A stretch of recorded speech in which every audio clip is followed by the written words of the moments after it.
What's up, guys? I'll give it just a minute before I get started good.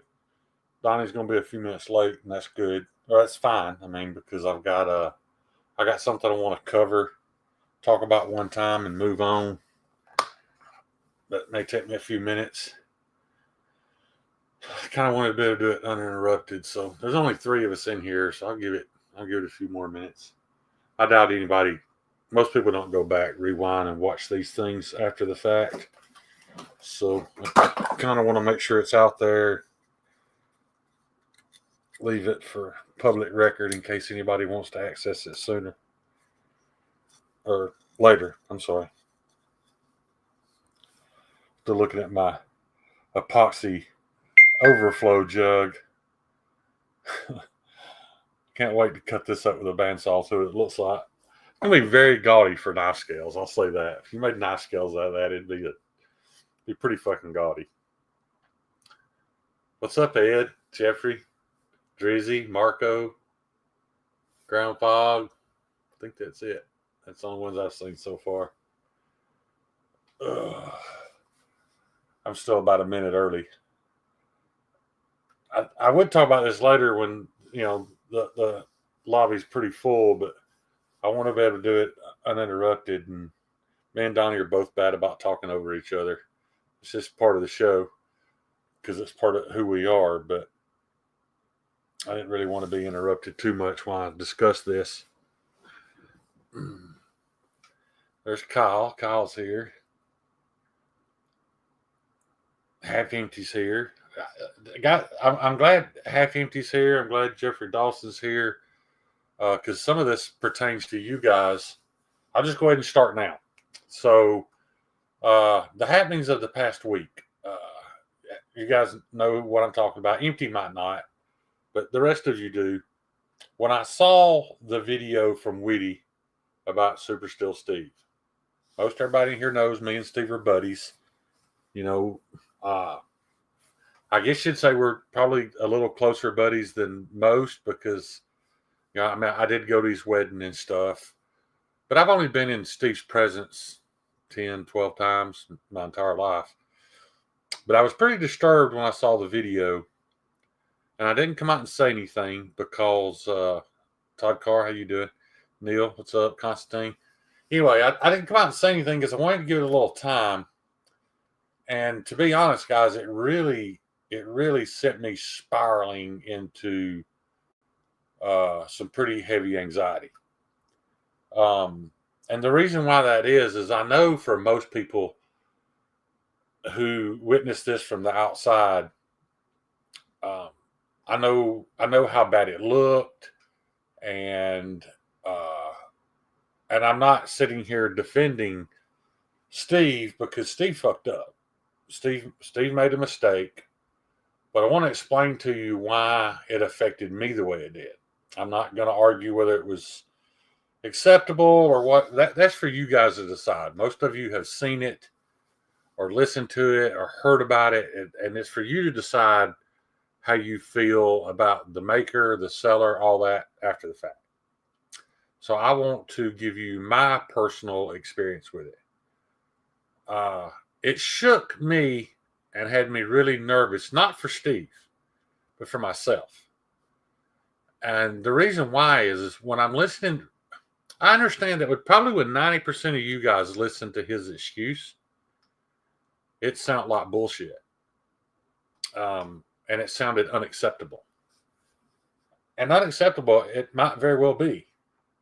But the reason it affected me the way it did is because I've been in that exact same boat. I'm in that boat right now. And not just with one customer. His was just one customer, but it was a large customer. Mine wasn't a large business like that, but it's with several individuals in the community.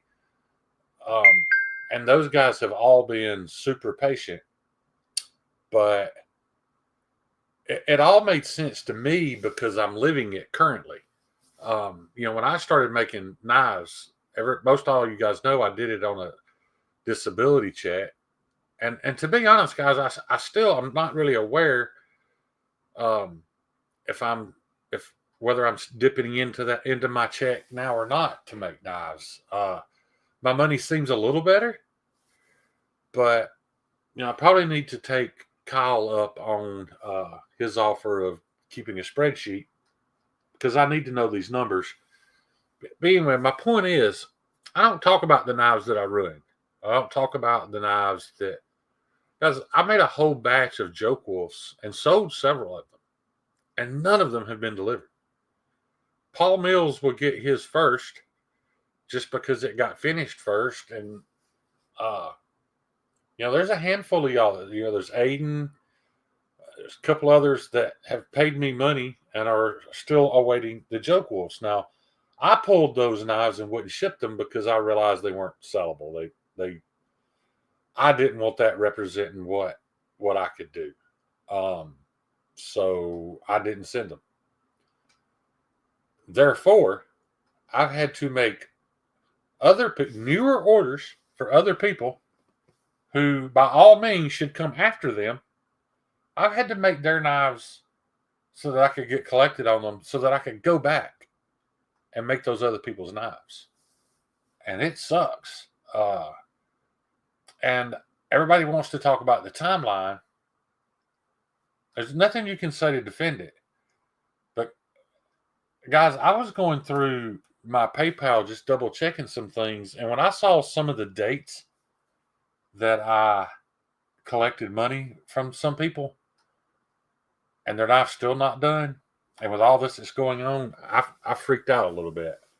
And I'm only making this public because I want to be held accountable that this doesn't happen again. And I am in the works and of making the whole process faster. I'll get into that in a moment.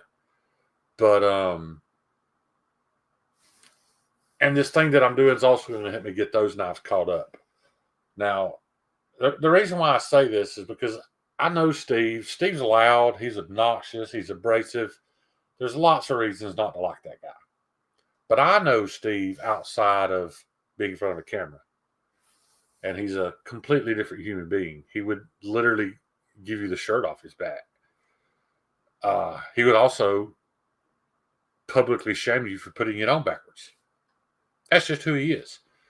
And I'm not here to sway you guys' opinion on him. That's completely up to you to decide.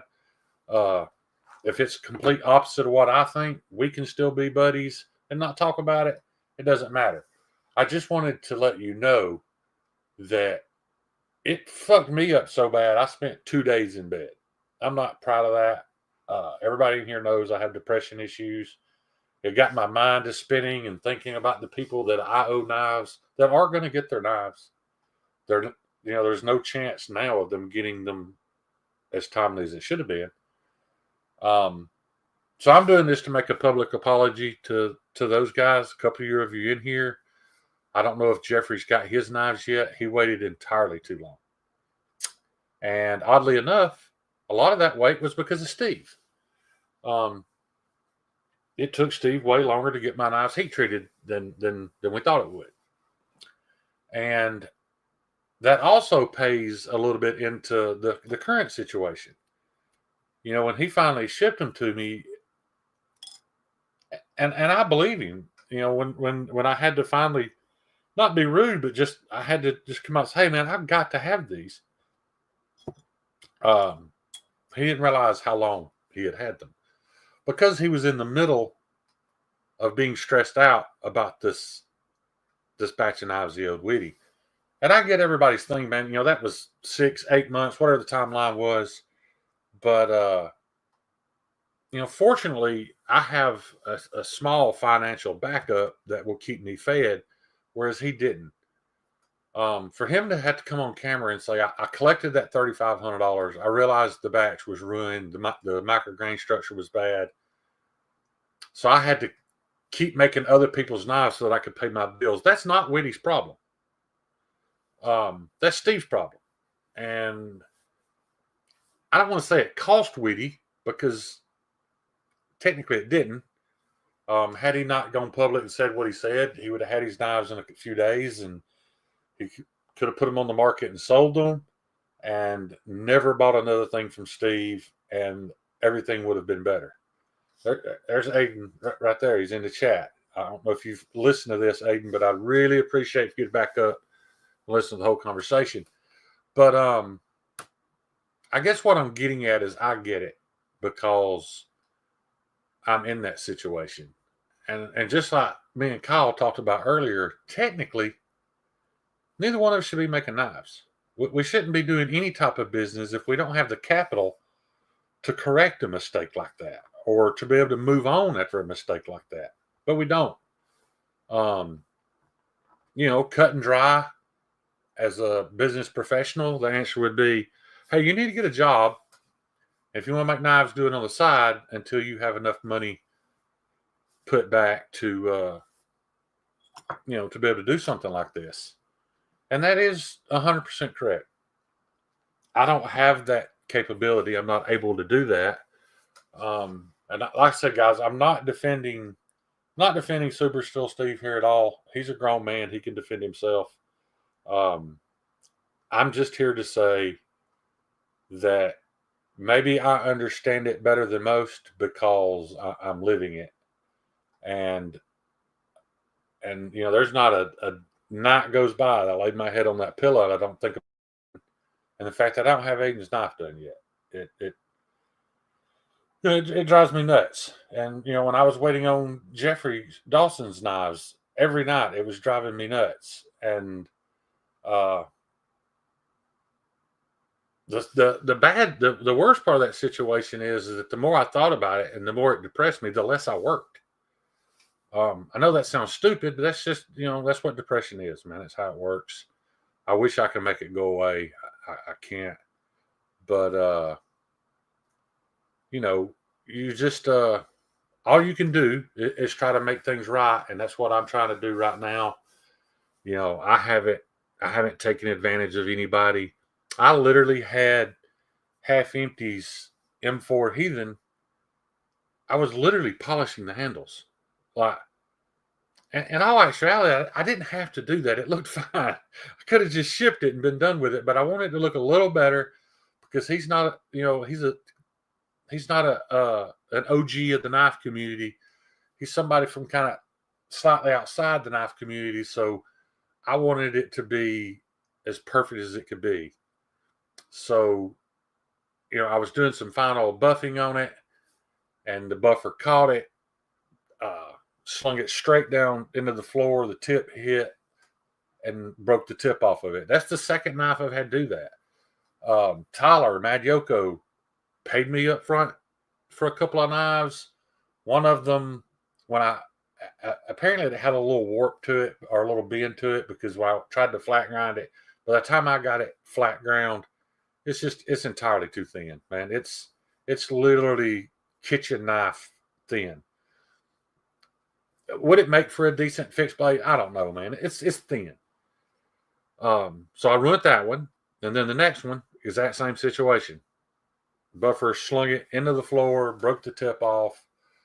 I don't know how to fix. I guess, I've been backing the buffer up some so that if it does sling down, it'll just hit the table right beneath it. But, those aren't the only two. I've had some that I got done with the grinds and realized that my plunge wasn't lined up perfect. Knife ruined, got to start all over. And I don't talk about those things because it's embarrassing. Even as a new maker, it's still embarrassing. You don't want to do that. But I know, Aiden, and that's why if you were an asshole, it would bother me less. But I've got a plan, and I want to discuss that in a minute. But I was really glad that Donnie was a little held up because I wanted to be able to have this talk without without being interrupted. So and this is part of the plan. It's got a couple things in there. Says yes, you got behind, but your community that I have tried. In all honesty, though, Scotch, Aiden is probably the best example. If Aiden did a video and said, "I've been waiting X amount of months for my knife," and Shane's not communicating with him, he'd be right. I've not checked in with him once a week, once every 2 weeks, even once a month. I haven't. Now, I haven't because when Aiden tells me he's good and it's not a big deal, I believe him. So I'm not constantly messaging him about it. But yeah, I understand these aren't the same situations. I'm just explaining. I'm just sharing kind of my mental health moment and how it just sent me into a spin, man. Because Scotch, you were also aware of Justin Sunstrick's knife that he paid for sight unseen. Um, you know, and it was over 6 months before he got his knife. So, it is what it is, and I'm going to fix it. I cut out Empty's brand new Heathen today. Instead of M4, it's going to be crew wear. So he even got a steel upgrade. There's no charge for that. I had a local customer that commissioned me to make a knife. Some of you saw it on Instagram, and this is it here. There's absolutely nothing wrong with this knife, but it's absolutely not what he paid for. The picture he sent me was kind of at an angle. I'm not making excuses because that's not an excuse, but I didn't really get a feel. The actual knife was more banana shaped. The entire knife had a sweep. And as you can see, that's just a straight back knife. That's not what he asked for. He would have taken it. And I am so glad that he was honest enough to say, he's like, man, that looks great. It looks like a good knife. It's not what I asked you for. So this knife is already sold. Wait a minute. This knife is already sold, so it's gone. And I gotta start over on his. Now, as far as my plan for fixing this is, one, I hope to never have to accept money up front again. With that being said, the people who have paid me up front are the only reason I'm still making to this day. When Scotch paid me up front and paid me more than what I asked, when Stevie paid me and paid me more than what I asked, when Justin Sunstrick paid me up front, when Jeffrey Dawson paid me up front, that allowed me to make more knives. And none of this would exist if it wasn't for that. So I'll forever be grateful for it. Give me just a minute, Donnie. I'll forever be grateful for it, but I've got to try to not ever do it again because it's not healthy for me. Not my business. It's not healthy for my business, but it's also not healthy for me and my mental health. So, I've got to figure that out. So what I'm doing, I'm fixing to ship off several knives to Brian F. I don't know if you guys know Brian F. Mitten State EDC. He makes some really cool ferro rods and some awls, and he does make knife scales, and he wants to make more knife scales, and I want him to make more knife scales because I'll be honest with you guys, if I could go in the shop, shape out unhardened steel, shape it, drill it, harden it, and grind bevels, and that'd be the end of it, I would be the happiest man. I don't like handle work because I'm not great at it. My eyesight's not great. My dexterity in my hands is not great. I'm not great at handles. So Brian F. is going to start doing the majority of my handles. And the good news is they're going to be bolt-on handles instead of pins. So that's awesome. If it causes a price increase, it will be very minimal. I'm willing to take a loss on my profit because I'm not having to do the handles. I may have to start charging shipping, but because now we're talking about shipping it 3 times. I've had people tell me it's crazy that I send my knives to Kyle to get, what kind of maker sends their knives off to be sharpened? Well, 2 things. I know my knives aren't the highest refinement in the world. So the thing that I want you, when you get your knife, to experience, at the very least, I want you to think, man, that's the sharpest fucking fixed blade I've ever taken out of a box. So that's why I will continue to send them to Kyle as long as he will allow me.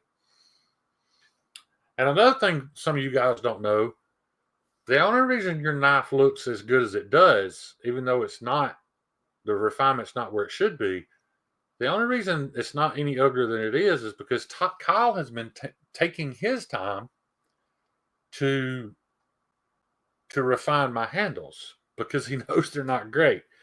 And that's how much Kyle loves me, that he takes his time to do that just to help me be more successful. So yes, you do sharpen better than makers, Kyle, no doubt. So that's the deal. I'm really hoping. I had another talk with Brian again today. If I sent him every blank I have right now and he put scales on them, I couldn't pay him for it. So we're working out how that's going to happen. I can bring Donnie on now, but we're working out how that's going to happen and everything. Hopefully, before long, I can get the blank heat treated and ground, get it off to Brian, him get handles on it. Brian will get it to Kyle, he'll get it professionally sharpened, and you'll get your knife. And I firmly believe that it is going to reduce the time by far, because I can get a knife to the point of being heat treated and ground pretty quick. It's actually the scale process that takes me forever. Am I froze again, Donnie? Yep. Can they still hear me? Yep. Oh, you're back. All right. Yeah, you sounded fine. Okay. Well, good. Like I said, that's why I told you I didn't mind you being late. I wanted to get all that off my system, get it out of the way. For those of you who missed Donnie's episode with Aries EDC tonight, that was pretty good shit. Hey, thanks, man. I appreciate that. I messaged him, let him know I'd love to come on sometime. I'm not going to stop doing knife scales. You guys are fortunate because y'all are going to get the better scales for the time being. I am going to do all my local sales. I'm going to do the scales myself so that I can continue to progress and get better at it. Because I don't want to just stop doing it and not get any better. So I'll still have plenty of knives to practice on and get better at. Those handles won't be on the knives that you guys purchase probably. Now, if it's a knife that's already been paid for, I can't afford, to ship it and pay him to put and all that stuff after the fact. I'm just talking about knives that I have right now that are bare blanks. He will probably be doing the scales on them for me. So that's yet again another collab within the community. Brian F. is a part of EDC Roundtable. So, that could be two steps at EDC Roundtable. Brian made the scales. Joe made the sheath. There may be a time in the future when Edgy American Blades is part of EDC Roundtable. I don't know yet. But I've got to look into Bugsy payments and stuff. But now, on to more positive shit. What? I got my first kitchen knife here. Yeah. It's a big bruiser. It looks like you chopped somebody's arm off with it. You could, and it's odd because when Muirsalt and I talked about this knife, I think it was supposed to have a 5-inch blade. It do not. It is a full-size kitchen knife. But when I sent it to him, he was fine with it. And being Muirsalt, of course, he wanted some strange combinations. He wanted orange, and I don't know if you can see the orange liners there. So it's got orange liners. I still like a little cleaning because the orange liners are a little muddy. So I got to do a little more sanding there, and red pins. So it's orange and red on this really nice Brazilian hardwood. But and it does have a sweeping edge, so it rocks fine. Should do some good kitchen work. So nice. This one's gone, and once again, I appreciate the fact that somebody took this one off my hands and let me recoup my money out of it. All it likes is it's already been acid etched, but I've got to stone wash it. That'll take me 30 minutes. Right. And then it'll be off to Kyle for an edge, along with Mr. Bluminati Ninja's thug with these beautiful handle scales. Hey. And like I said, had Brian done these, they'd look even better, I'm sure, and they'd be removable. What's that scale material? They called it Damascus G10. I don't know if you can see it, but this light is a little harsh. Yeah. But it's Oh, okay. Yeah. I bought it from a company called Valley Composites out of California. All right. And then was heartbroken when I got an email in Chinese. I was so mad, man. So Yeah. mad. Yeah. You know, if it had just been Chinese and it was my only option, that's the only place I could buy it, then Sure. hey, I'm just like everybody else. It just pissed me off that they made it appear. I know somebody else that happened to too. So Yeah. But from what I understand, all G10 is from China. I don't doubt that. That's what I've been told. Something about the process to making a lot of these scale materials. I mean, there's only like 2 places windshields come from, so I get it. Right. You know, the EPA don't allow, so it has to come from China. So I don't know. I was just it does almost look wood grain, Ryan. You're right. But I was just pissed that I thought and I was well, I assume I was buying something from an American company, but probably not if the email came in Chinese. Yeah, probably not. Now what's weird is I bought from them 3 times, and that's the only time that happened. I think they Oh, that is messed weird. up. I think they messed up and forgot to hit the translate to English button. So yes, I'm admitting it openly. 3 or 4 of my knives have some scale material that possibly came from China. I apologize. I tried. Scotch and things. That's a very good question. I have 2 sources that have been promising me that they have the equipment. They just keep telling me that they're playing with it, trying to figure. I even took them a piece of blade, an unheat treated knife, and said, "Here, practice on this." They put their logo on it just fine. That tells me, "Hey, you're ready." But I haven't got word from either one of them yet that they're ready to start doing that. And also, you know, again, that's another $10 to $20 that's going to hit me in the cost of that knife. What up, Matt? I mean, do you guys think the knife's worth $20 more to have my? Because I can tell you, I can't afford to lose Dude, money. getting shit marked is not cheap, man. No. That's why none of my fucking shit has marks. Yeah, but like I said, I'm willing to come down some to absorb some of these costs to not have to do the scales myself. So I'll probably have to lose a few dollars on the first one to figure it out. You know, see exactly where I'm at. Have you thought about getting an etching set up? I could, but I don't know how to make the vinyl stickers. I've had people tell me they would make Fuck them that, dude. There's companies that make them. Just pay the $30 and get one. Right. But I also saw, to bring him up again, I was up at about 4 o'clock in the morning on Saturday morning at a blade show watching Steve etch some of his knives and lose his shit because he had to throw 3 of them. He had to pull 3 of them off the sale table. Because when he did it, you know you put the sticker on the blade, then you etch it. There was a black outline of the box of the sticker that wasn't supposed to be there. So he wouldn't sell it. Not even at a discount. He just pulled them. Well, don't etch outside the sticker. I mean, I sat there and watched him. I didn't see. I think it just kind of. He probably used too much electrolyte, maybe too much fluid. And it may have been because it'll bleed out if you use. It may have been because I was sitting there talking to him while he was working too. You know, I could have figured that process. But anyway, yeah, I really want to get that done. Yeah, I've had 3 or 4 knife makers tell me that I'd better not let another knife leave my shop without my mark on it. It's like that's the stupidest thing I've ever heard. At least sign on the handle. Yeah, even if you never see it, it's on there, and somebody someday will know that somebody made it. Well, just know that the lack of refinement in the scale is my trademark. That's probably mine. Nice. Because even this knife, I just sold it, and I'll be honest with you. You see how perfectly round those pins are? Yeah. I really like the color of that fucking thing. Do you see that?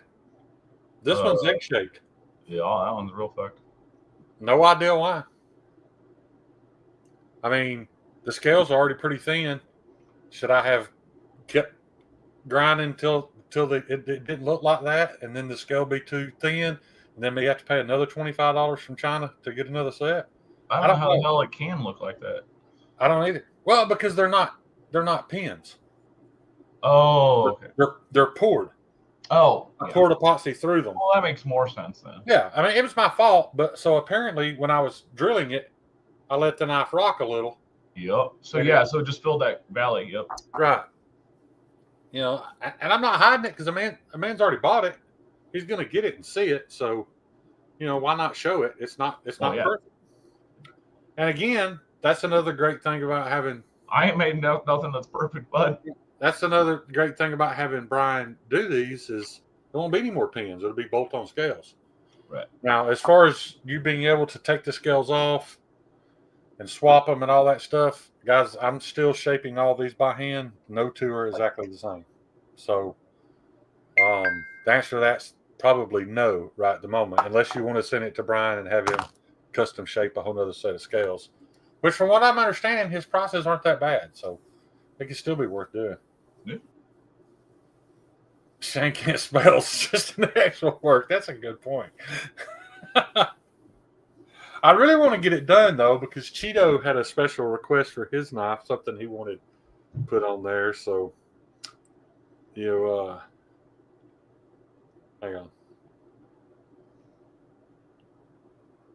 Hang on. Let me answer this.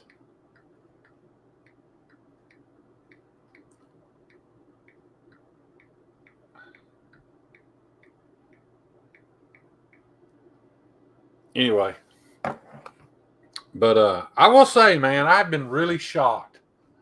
A few months ago, I kind of remember a box popping up when I opened my Instagram. Something about stuff transferring from Instagram to Facebook, and apparently I hit yes. So now anytime I post to Instagram, it automatically posts to Facebook too. Yeah, I do that, yeah. I didn't care, but I rarely ever use Facebook. Dude, I've had so many knife sales off of Facebook. It's stupid. Like, I haven't had a ton, but I've definitely gotten sales on there, so it's definitely worth it. So I'm really glad that happens. Cheeto does want too many fucking fuck you and your swedges, Cheeto.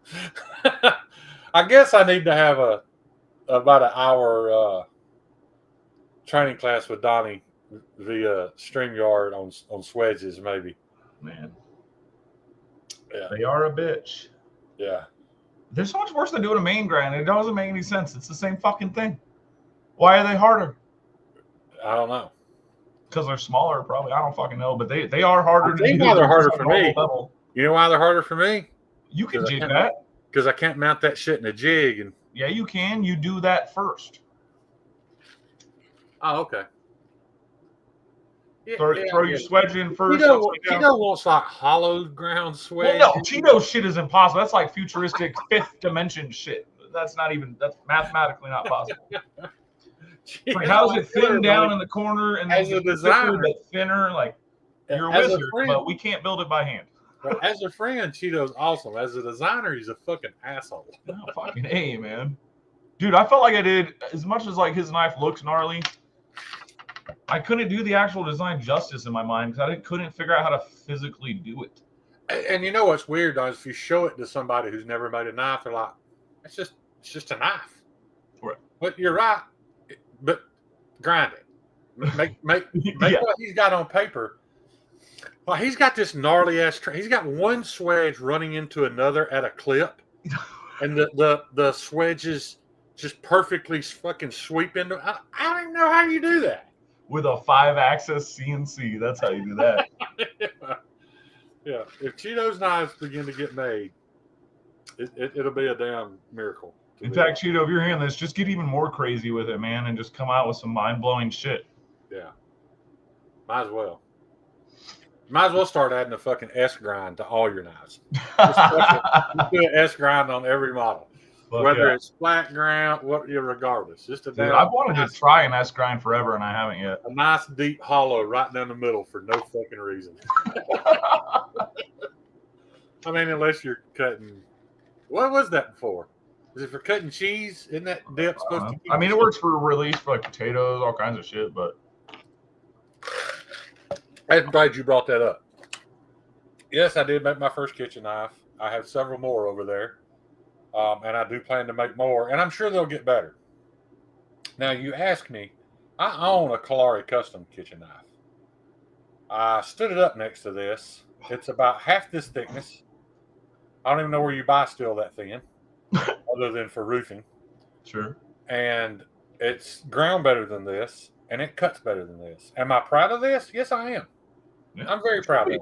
You should be. Is it a Kalari Custom? No, it's not. Is it priced like a Kalari Custom? No, it's not. So, yeah. Cheeto wants a Mobius strip on the handle. Yeah. He wants fucking Type C fast charge, too. Fucking Tesseract going on in there.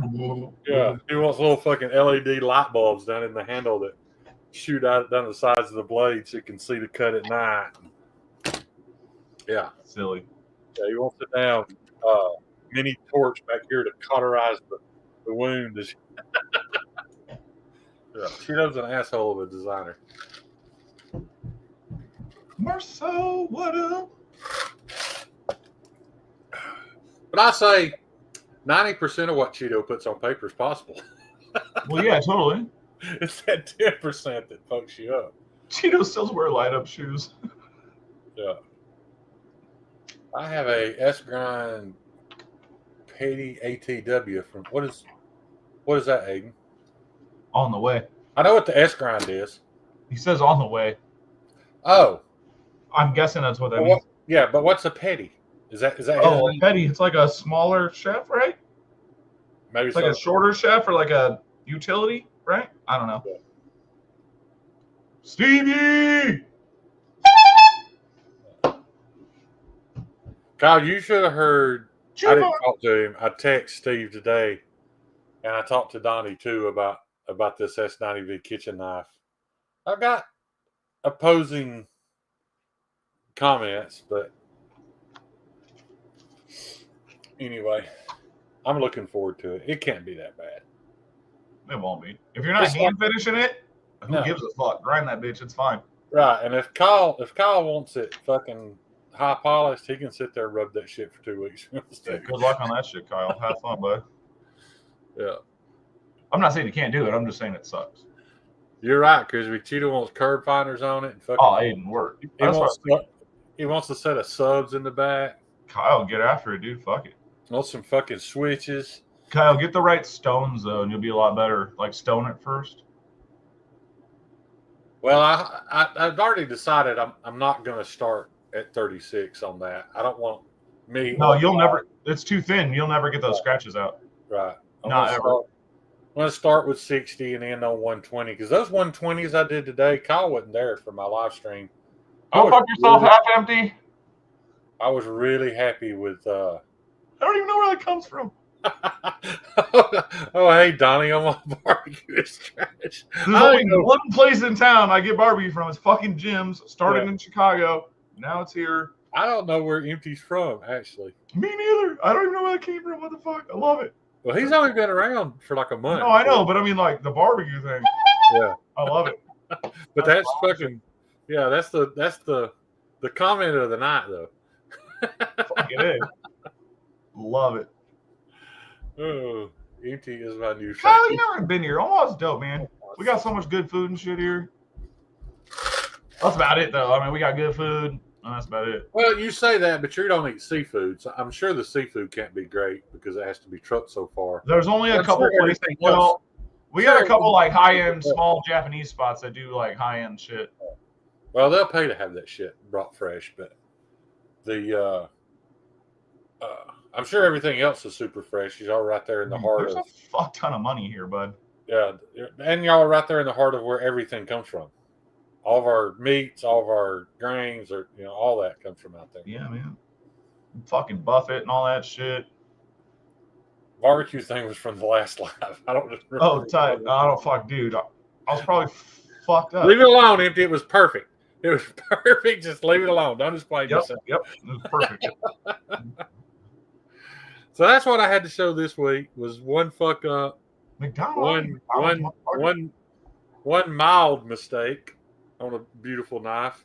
Kyle, also yes. And one kitchen knife. I don't eat fucking dirty water or food. Yeah. No, I don't get I'm glad I didn't ship this. I'm glad I didn't ship those knives off to Brian already, Donnie, because there was one thing I didn't even think about until today.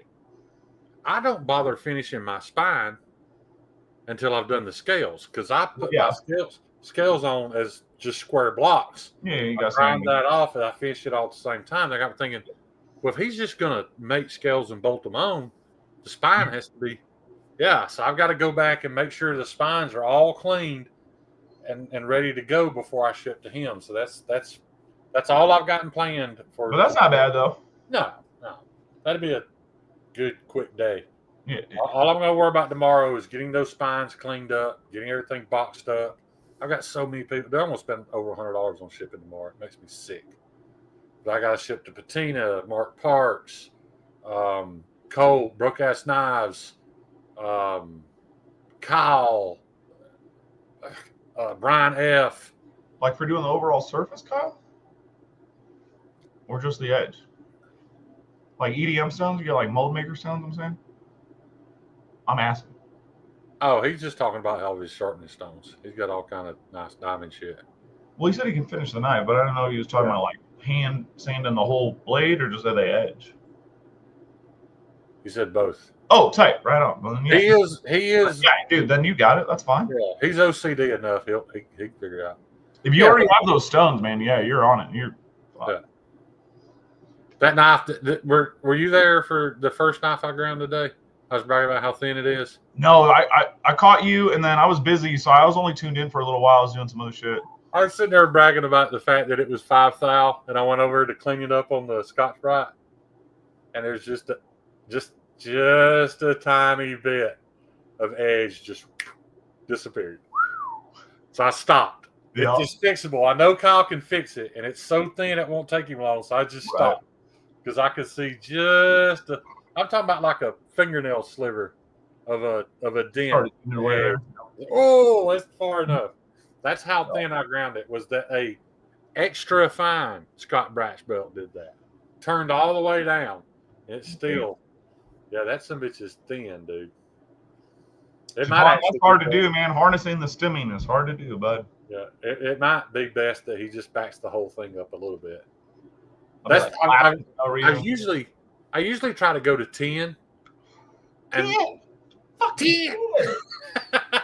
But I've realized that if I leave it at 10, by the time Kyle puts an edge on it, like this is I took this one to 10, and this is a 25 degree edge angle. You can see that's pretty wide.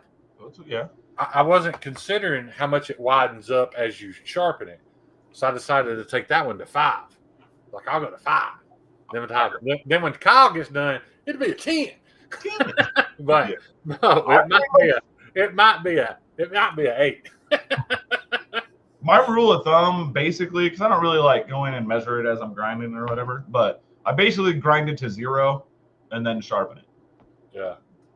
But I'm also doing folder blades like most of the time. Yeah, I was wondering why though, because I thought I was grinding them super thin, and then I would think a 25 degree edge would be damn near invisible. But as you can see, man, that's actually pretty wide for 25. Sure.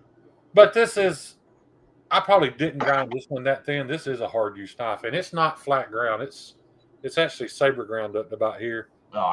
This dude wanted something he could fucking stab car tires with if he wanted to. Yeah. Put it through a car hood. Right.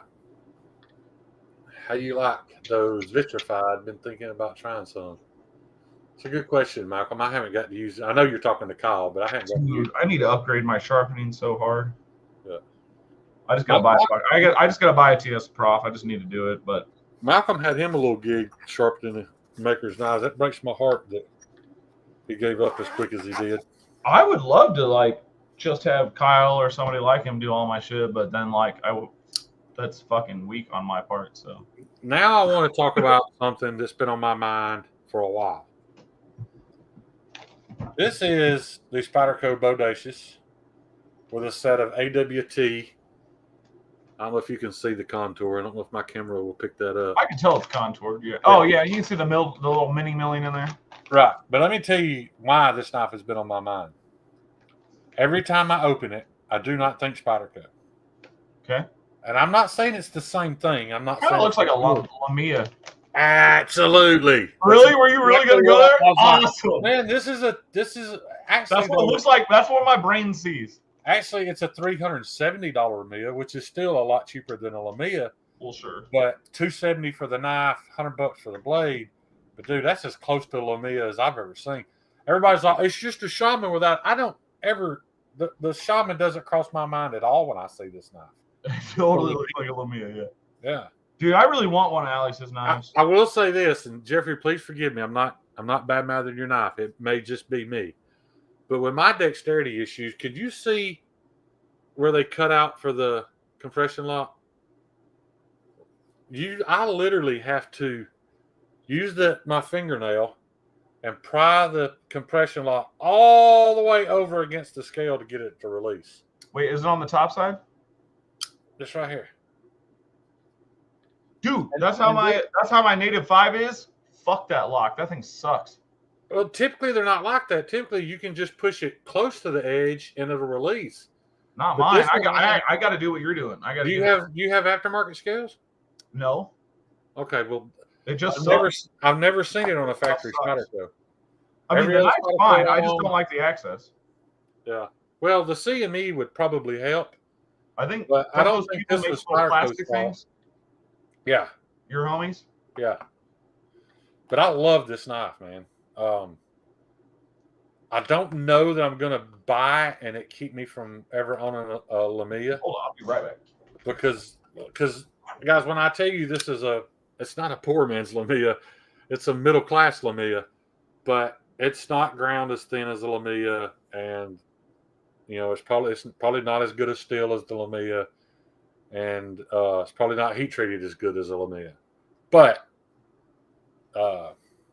yeah, it looks like a Lamia, however you want to say it. I do see. You can tell Jeffrey carries it though. You can see he's already scratched the Cerakote a couple spots there. I can't read this motherfucker. Thank you very much, Jeffrey Dawson, for loaning me this. Yes, sorry. Whoever said Bugsy, you're right. But yeah, this thing. Yeah. Yeah, I got to get in here and get my finger in there to See, none of mine are like that. I think you buy a $25 CME, dude, it would do you serious justice.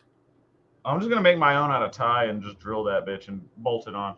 There you go. His initial design was to drill it, but he knew if he did that everybody would want to send them in for him to do it. Oh no, that would be a huge pain in the ass. Right, he don't have time. He's ready. No, the way he did it with the little shelf and then just gluing it, that's genius. Yeah. But because I have the ability, I'm just gonna fucking make one. Right. Have you ever heard them joke about I am OCD for EDC's professional CME installer? If you buy one, it's because I did my own on my first shaman, and I saw Justin at Blade Show, and I was like, man, I kind of hate to show you this, but you think you can fix it? He's like, God damn, what'd you do? Dip it in super glue? Dude, there was super glue all in my micarta scales.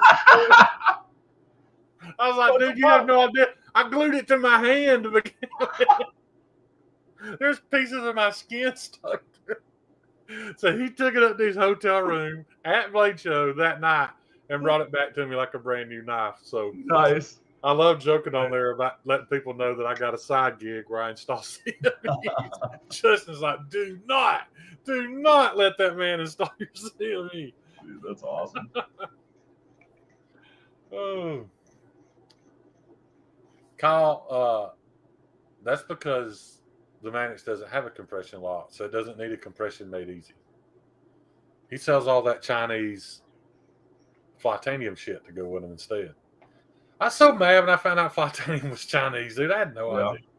God, it made me mad. Kyle, what are you Paul talking about? Are you talking about the Lamia? But now that I know, you don't have to buy any of that shit. Because that ball don't mean shit. That ball, you do not need to change that ball. You also don't need to buy their Chinese spring. You just take the factory spring out, hold it up to your grinder, and take one round off the spring and put it back together. You're good to go. Kyle, I wonder why he doesn't use crew wear more often. If people would rather have it. Are you talking about me? I think he's talking about Oh, he's talking about Alex. SPK's crewwear, yeah. You want me to tell you what his answer was to that? I asked him, I was like, dude, why are you using what's he using, Van-X? Yeah. I was like, why are you using Van-X? And he's like, oh, I like the crewwear better, but people talk shit on Van-X. So I decided to use it. Dude, I have grown to like. He's such a lovable asshole, man. I like that dude. He's like, y'all talk shit about Van-X. That's what I use. Do you know about the makers chat that him and Brian and Cerebus Knives started on Brian who? Discord? Transparent. Whoa, wait a minute. Alex Steingraber and Transparent Knives. Dude, we were live together the other morning, Saturday morning. Like Alex was live, and me and Brian were in there, and we were talking about making. And I was like talking about how I'm a little bitch and trying to like. When did they make up? I don't know, but it's awesome.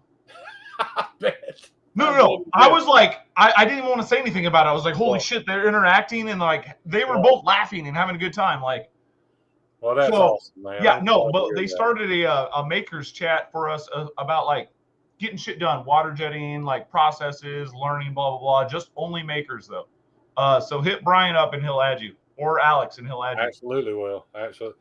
Dude, my favorite time Alex was ever on camera was when he was on with Super Still Steve. And I don't know if I saw that one. He had eat untold amounts of mushrooms. I heard about that. I heard about it. Balls, dude. They were on for like 4 hours. Nice.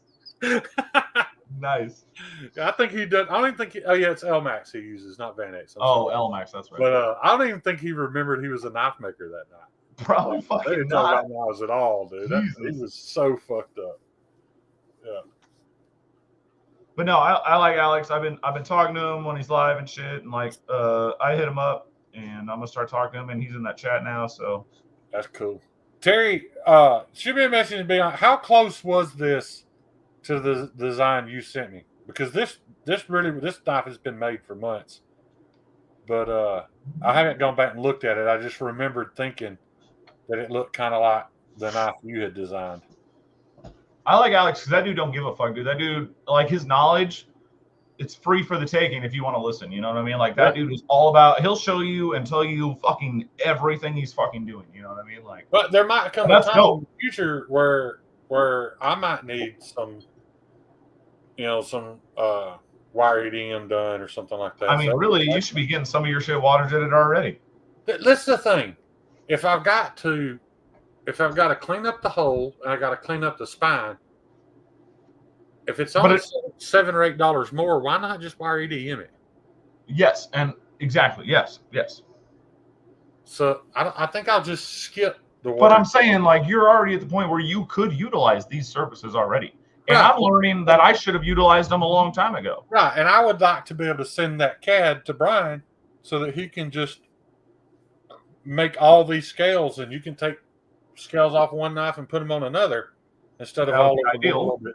Because what I got to thinking, man, is I could even do. Oh shit! Speak of the motherfucking devil. Who's in here? The gated community devil himself. Yeah, I wouldn't mind having this handle shape, and then them just leave the blade. Them just leave the blade squared. So if I wanted to make this into a small. No, dude, I know. I could. That's smart. I love this handle shape. Brian, we were just talking about the makers chat, man. I'm stoked for it. Apparently, Brian doesn't send Shane a link. Brian doesn't respect me as a maker, so he didn't. he didn't include me in the makers chat, but I would love to be part of it, Brian. Woo! Oh shit! What's up, Brian? How you doing tonight, buddy?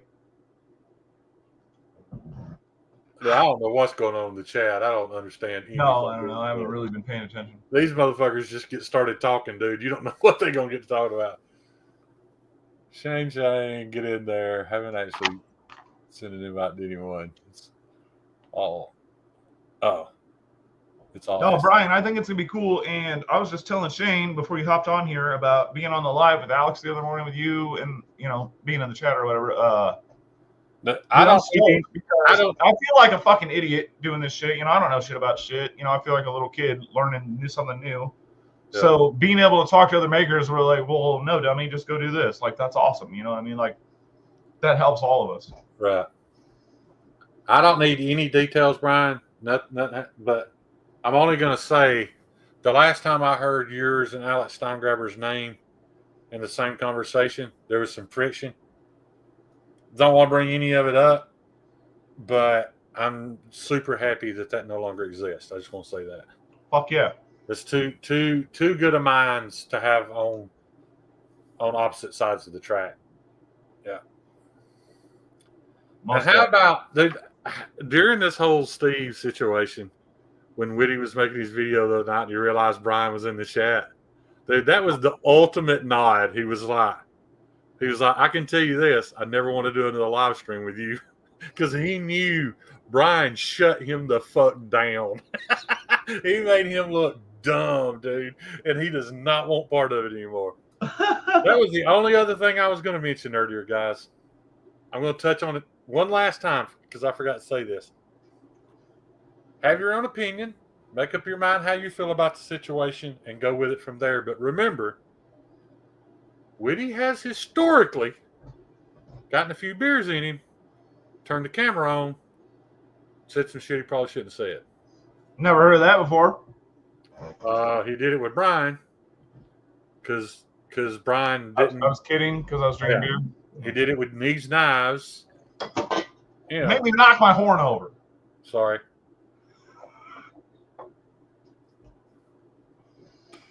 Brian, that's what it's all about, dude. Shit is awesome.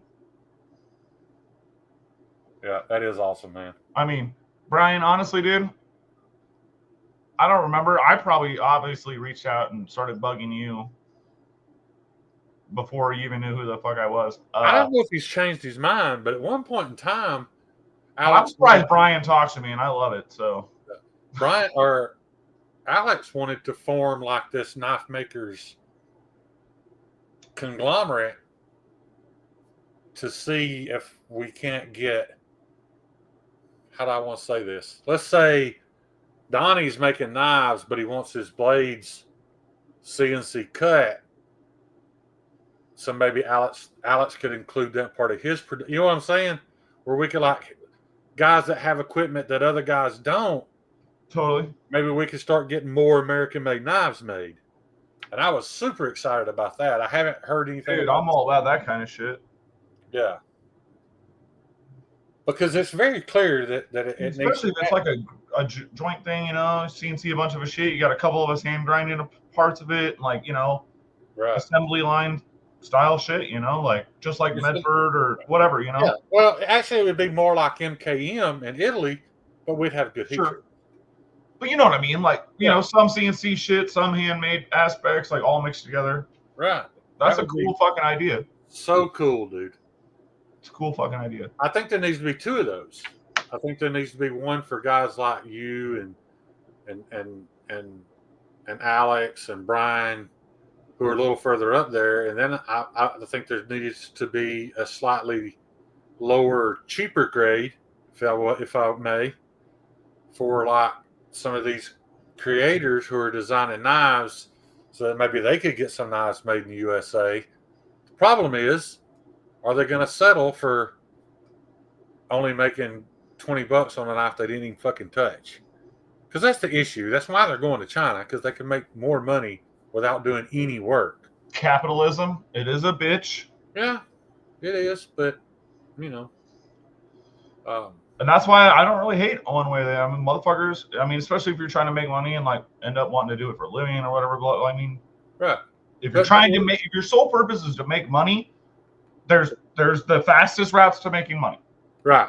And I get it, but you have to keep in mind when those guys say it can't be done, I can't get them made in the United States. What they're actually saying is, I can't get them made in the United States and make the profit margin that I want to make. Yeah, that's what they mean to say. They conveniently say it can't be done. What they mean to say is, I can't sit back. I'd rather make $30 instead of $4. Right. I can't sit back and not do shit. Right. And make $100 per blade. Right. Because that's what some of them are making. Not everybody. You know, sure. Maddie didn't make $100 a knife. No, not at all. And that's why I said I hear what he's saying. Like, right, Maddie wanted to design a knife. He got a knife design. He's not trying to make a living from it. He's happy to have his knife made into a real life object. And that's awesome.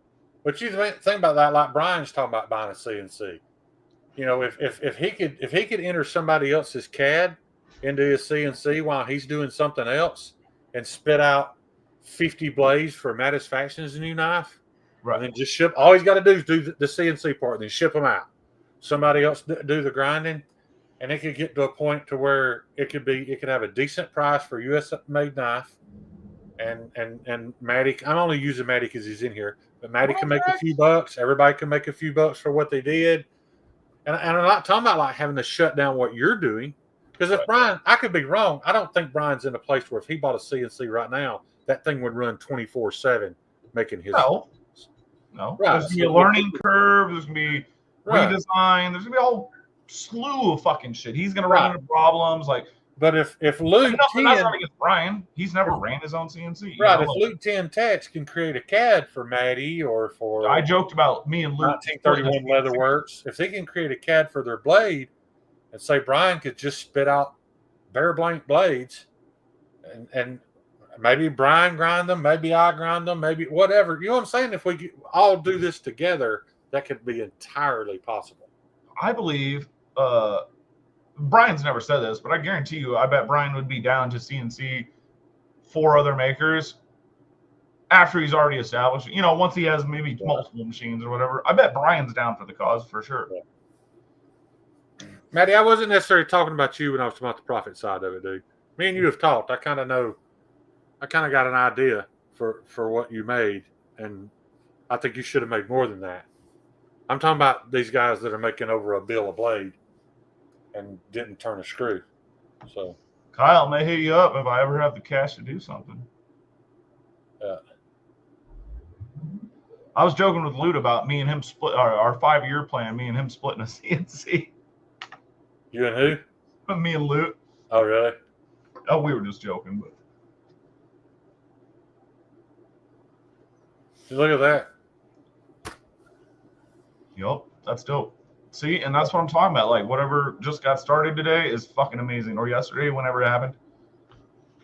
All right. No, it's going to be dope for all of us. Yeah, no, granted. I mean, some of us, like me, and, you know, are going to benefit a lot more than the experienced guys. But just like Kyle's saying, that is going to be a situation where, you know, you're going to have to be able to pay for the services up front. And not everybody can do that. And I get that. But maybe at some point, either Matty can get to a spot where he can do that, or if it's not Matty, if it's somebody that does have a little savings put back that can afford to get it started. Right. But, Brian, I'm going to hit you up personally about something. I don't want to talk about it in the maker chat, but I'm going to run something by you. Matty, all you got to do is send me the design, dog. I've mostly it's because it's like a dream of mine or a goal of mine, but I don't know if I can handle it alone, so I'm going to hit you up about it. You want to hit who up, Brian? Yeah. Okay. I'll talk to you about it too, Shane. But. All right. I've already got one maker right now who's having me make a knife that he's going to market and sell. And if he sells 5 of them, then I'll make 5 of them. If he sells 50, then I'll figure it out. Definitely figure it out. I'll go down to Alabama, Damascus, and get them water jetted and get them ground. And yeah, we'll make it happen. You know. Yeah.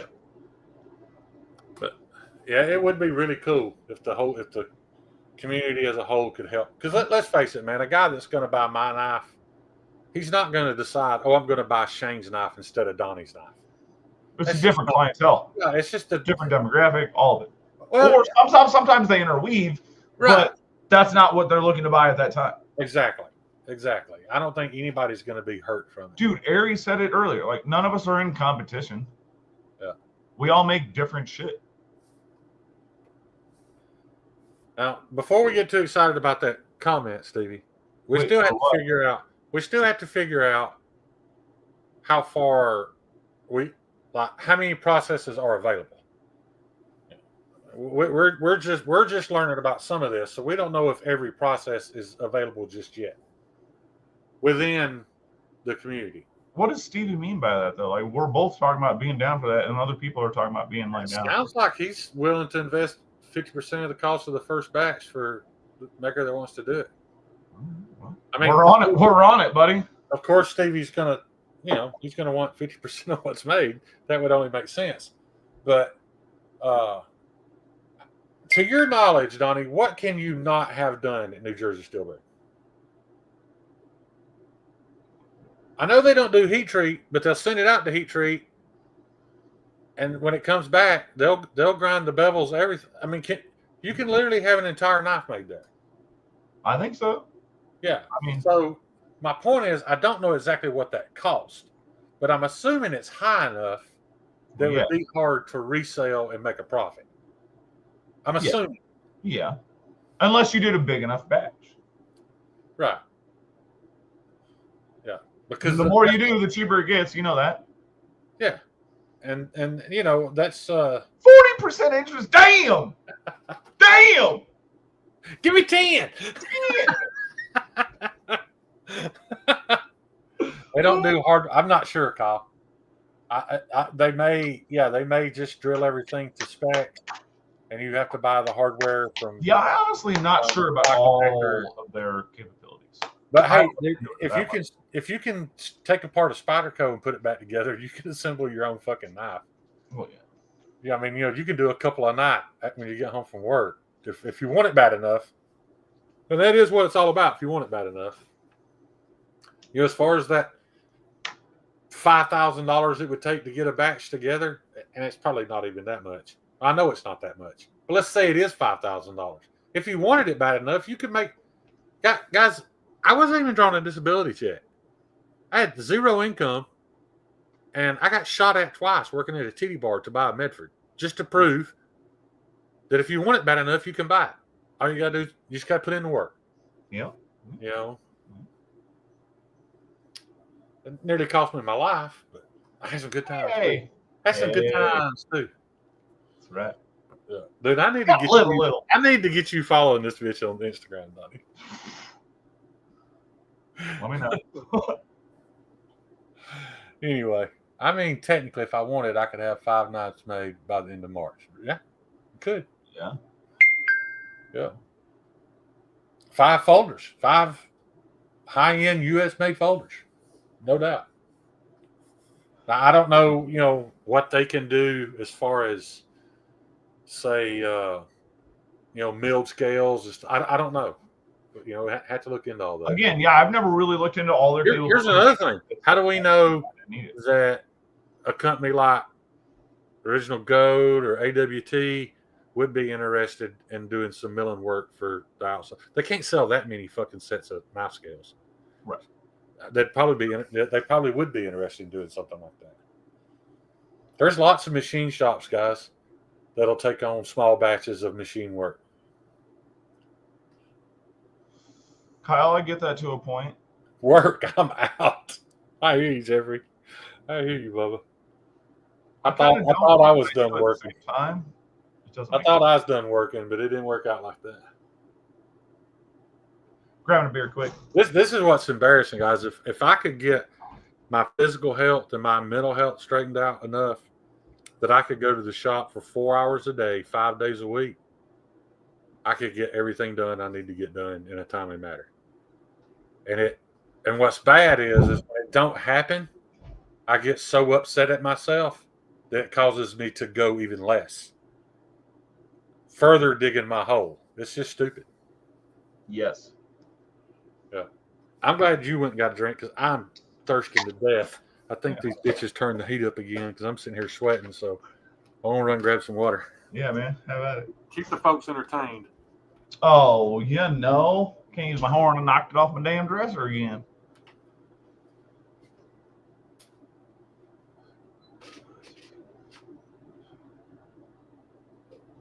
I hear you talking, Donnie. Damn, sorry. No, Rody, for sure. Tooling ain't fucking cheap. Man, I don't know. Like, I've thought, dude, having this conversation with Alex Steingraber yesterday and Brian and a couple other makers that were in there. I don't know, man. It's fucked up, dude. I came from a world that I was so comfortable in, man. I worked at a tattoo shop for 20 fucking years, man. Never actually thought I'd leave the motherfucker because life's fucking good at the tattoo shop, let me tell you. But now starting my own venture and shit, you know. Super cool, super fun. Again, I've talked about it a bunch. Yes, I sold knives last year, blah, blah, blah, but I never, it wasn't, I didn't think I'd make a fucking living from it. Well, I didn't know if I could until pretty recently. And, you know, I might have a lot of fucking interest now and 6 months from now, not sell anything else. You know what I mean? So it's fucking weird. But I've also been thinking about it small time in a way. Like Alex Steingraber was kind of talking shit to me earlier, yesterday. And he was like, fuck that, dude. If you want to do it big, just fucking do it big. And I'm like, well, yeah, I mean, that's the fucking plan. And he's like, well, fucking do it. Oh, fuck. Anyway, it's fucking weird, man. I don't know. I don't know what the fuck I'm doing. I never started a business.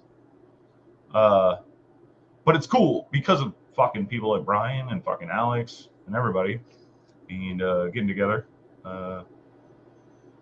Yes, inspirational basically is where I'm getting at, and I'm gonna get off my ass and start doing some shit about it. So yeah, I got other big ideas too, but we'll see if I can realize them, which is some of the shit I want to talk about Brian about. Yeah.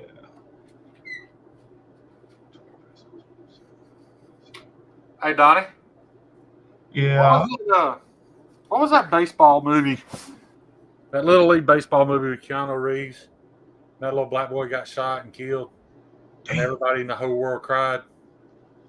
I can't remember. I mean, I've seen it, but I fucking can't remember. If you watched that movie and didn't cry, you're either a liar or I want nothing to fucking do with you. Wow. If you like loaded fucking you're under oath bullshit. Get out of here. What are you doing to me? I'm not on trial here. I ain't even replying to that. I ain't never seen that movie. If you lack that much empathy that you didn't shed a tear when that little boy got shot and killed. Never seen the movie. I'm going to have to see what that was. Hardball. No, I actually haven't seen that movie. No, I've never seen that movie. Was that Hardball? Was that the name of it? That's what Dr. Drew said. What was that little boy's name? I can't believe I'm forgetting it, man. Terry, we have an LLC. I don't know what the fuck a DBA license is, though. Is it G-Baby? But that's basically what Alex was saying. He was like, fuck that, dude. Just buy a fucking brand new machine. Was it G-Baby that got killed, Drizzy or Ryan? Meathead, I didn't cry. You a damn liar, Meathead. Every time you get drunk, tell me you love me, you cry now. Don't act like you ain't got soft. Kyle, interesting. Interesting. You might not have cried back then. Kyle, I might holler at you. Yeah. Mayhead's starting to give up that fucking tough guy front. Get a little more emotional. I think we all do as we age. Oh, yeah. I can say that at 40, and I was a fucking I got this complete cocksucker in my 20s, let me tell you. But I'm saying to Kyle anyway, I got it sharp. But can you see that, Donnie? You see that little crooked tooth right there at the end? Yeah. You see that? Just a little bit of curve. Yeah, what is that? Got a little bit. Yeah. Kind of sexy. Probably like a little snaggle. We like a little snaggle. Probably makes it cut even better, but I'm going to let Kyle do it right. She definitely going to work better. Yeah. Why we got a name called Kyle? Terry, interesting. I won't see Meathead again for another 6 months. It's ball season. Interesting. But yeah, that's basically what Alex was getting at, man. Like getting into, borrowing money that you don't really have to worry about paying back. You'll just end up paying it back and it doesn't matter. It's just on the side shit, Huh? Where can you borrow money you ain't got to worry about paying back? Well, no, not worry about paying it back, but like You need the fucking machine. You're gonna be making the shit. It's just basically it's just another expense. Like it's just like buying a full sheet of titanium. You're just gonna buy this up front. You're just gonna deal with it, and like that, it's gonna be cheaper in the long run. Right. That's his point. By not worrying about it, is that it's conducive to the overall process. Going to speed things up. Going to make you more money. Blah blah blah. So it doesn't matter. It doesn't matter that you're spending the money. Just borrow the fucking money and pay it off. If I was gonna have blanks cut right now, it wouldn't make any sense for it not to be the Thug, right? But how do we know everybody that's going to buy a Thug hasn't already bought one? Do a loose pre-order kind of thing. We're like no money down or anything, but we're like, look, I'll get these made if I get a fucking 100 yeses, and if you fucking don't, we're gonna show up at your house and beat you up. That could work. Meathead, you gonna show up at their house and beat them up if they don't buy my knife? Oh, Meathead, yeah, we'll give you 7%. What was your percent? What was your percent, Meathead? Just out of curiosity. How much did you charge for that? Brian, 100%, man. The only reason I drew and created my this coming from a guy. This coming from a man, you have to enter a fucking lotto. I know. Opportunity to He's over here trying to like humble brag, but no, seriously. The only reason I drew and created my vapor because I thought it was a more normal looking knife. Dude, I still only have 2 orders for vapors. Every other order I've ever had was for a Ripley and a Newt. Yeah. So you don't know. You're right. You don't know what you don't know. That's goddamn right. Yeah. Maybe back in the day would have done it for 7% though. We old and washed up now. We would have been hard. He did. All you're gonna have to do is yell a lot. You know, I actually got to get physical, man. Would have been hard to fuck with 15 years ago. Still to this day, dude, my favorite Meathead's memory. Was up in the damn city property riding our dune buggies back in the day. Oh, damn city. Where we wasn't supposed to be. We come out of the woods, coming down the road. As soon as we come out of the woods, we go on the roadway, and there's a damn Gadsden Police Department headed right at us. My KC highlights on my dune buggy are literally suntanning this cop through the windshield. And Meathead's behind me. I roll down the hill and I stop at the stop sign and I go to turn around because there's no rear view mirrors on a dune buggy. I go to turn around to see if the cop is after us. And as soon as I get sideways, all I see is Meathead's smiley face on the turning brakes. He's on the tractor brakes, dune buggy sideways, throttle's on the floor when it comes sideways by me. And it grabs traction and takes off. I take off behind him, dude. Watching him go airborne over the train tracks and that thing.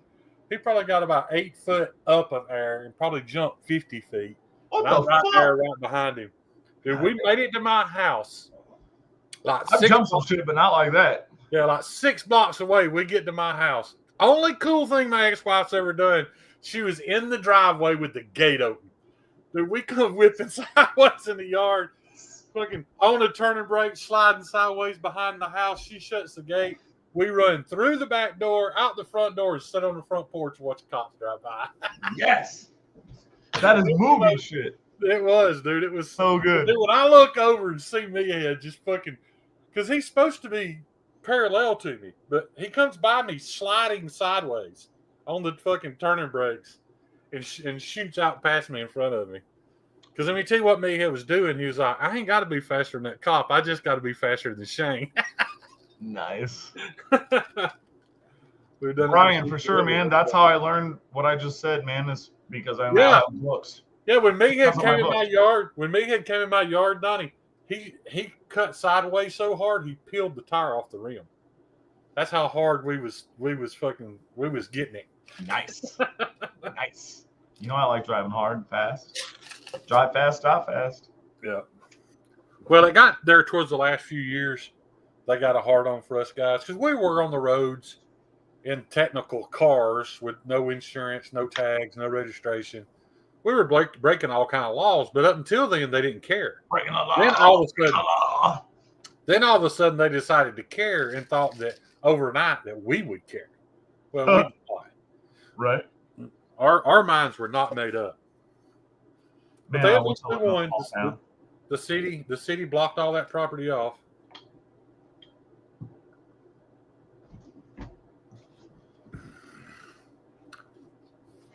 Well, that wasn't the biggest instance of me and Meathead breaking the law. That the night we rolled up on that roadblock, there wasn't a more illegal vehicle on the fucking roads. We had one wanted felon being investigated by the Georgia Bureau of Investigations, one parolee who hasn't reported and is out of state,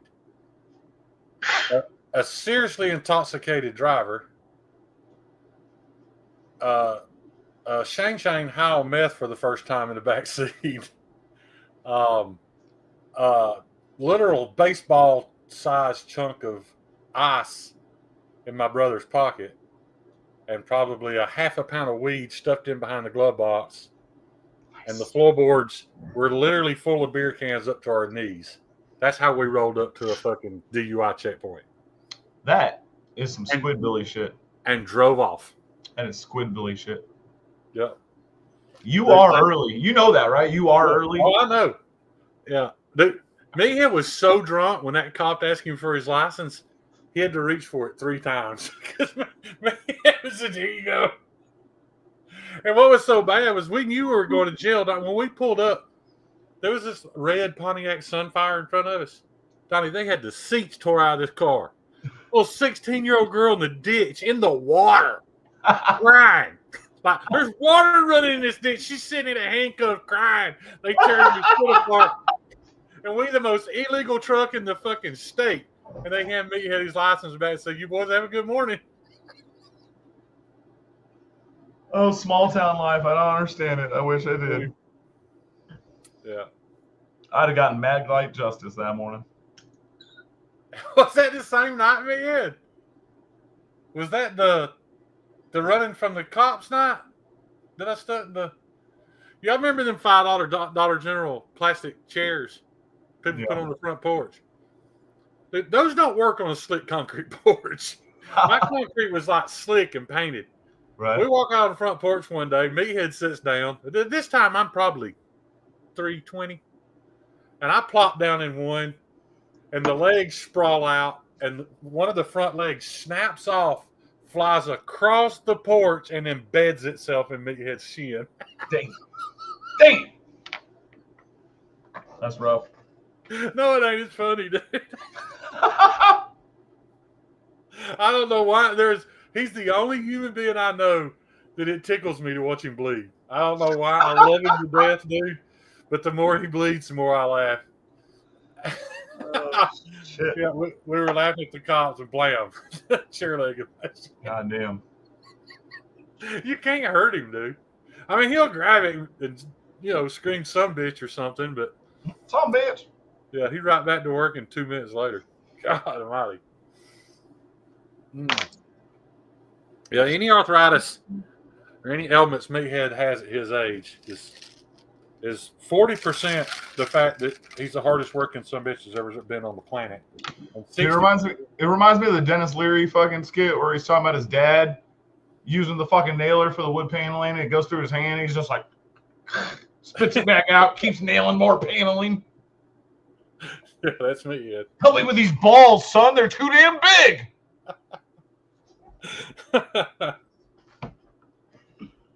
Oh shit! What up, One Moon?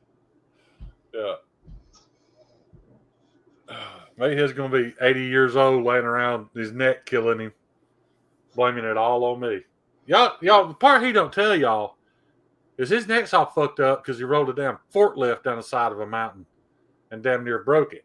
That's what's wrong with Meathead's neck. All them times I punched him in the forehead have nothing to do with his neck. I don't care what that doctor said. He got so bad the doctor told his wife, she's like, whoever this guy is, you have to tell him to stop hitting him in the head. Not gonna happen. He's like, he can't take me anymore. He has to stop. And I did. I'll shake like a coconut on a tree for $1 million. I did stop after I got him one more time. I had to get that one last one in, then I quit. Oh, fuck. Yeah, Fontaine broke your neck. I worsened it, and the forklift really made it worse. Goddamn. Dude, The company felt so bad and was so glad he didn't sue him over the forklift wreck, they gave him the fucking forklift. I mean, that's pretty boss. I might like. Yeah, it's one of them big ones. One of them big ones you see hanging off the back of a lumber truck going down the highway. They just gave some bitch to. Nice. Like, you survived it. It's yours. That's awesome. Of course, they probably collected $250,000 worth of insurance. Oh yeah, obviously. Fuckers. Yeah, he had it rough. I will say this: he is a tougher man than me. I couldn't have survived everything Meg has been through. She ain't gave me CTE. It's so funny when she came to me. She's like, "Shane, his doctor said he can't take me anymore of. You got to stop hitting him in the forehead." I couldn't spell my name for a week after the last punch. Heard around the world. It got me. Oh, it's yours now. That was yours already. Yeah. Fuck. Fucker bit good. Man, yeah, that's the only one I feel bad about because I did sucker punch you. And you even asked me not to. You'd never one moon just cutting myself on camera. You'd never asked me not to before. Don't show that shit again, dude. You'll get us shut down. You're allowed to show blood on YouTube. Oh, really? They're so, yeah. Dude, my bad. I didn't know. No, I mean, I don't care. I'm just saying it's such a stupid rule.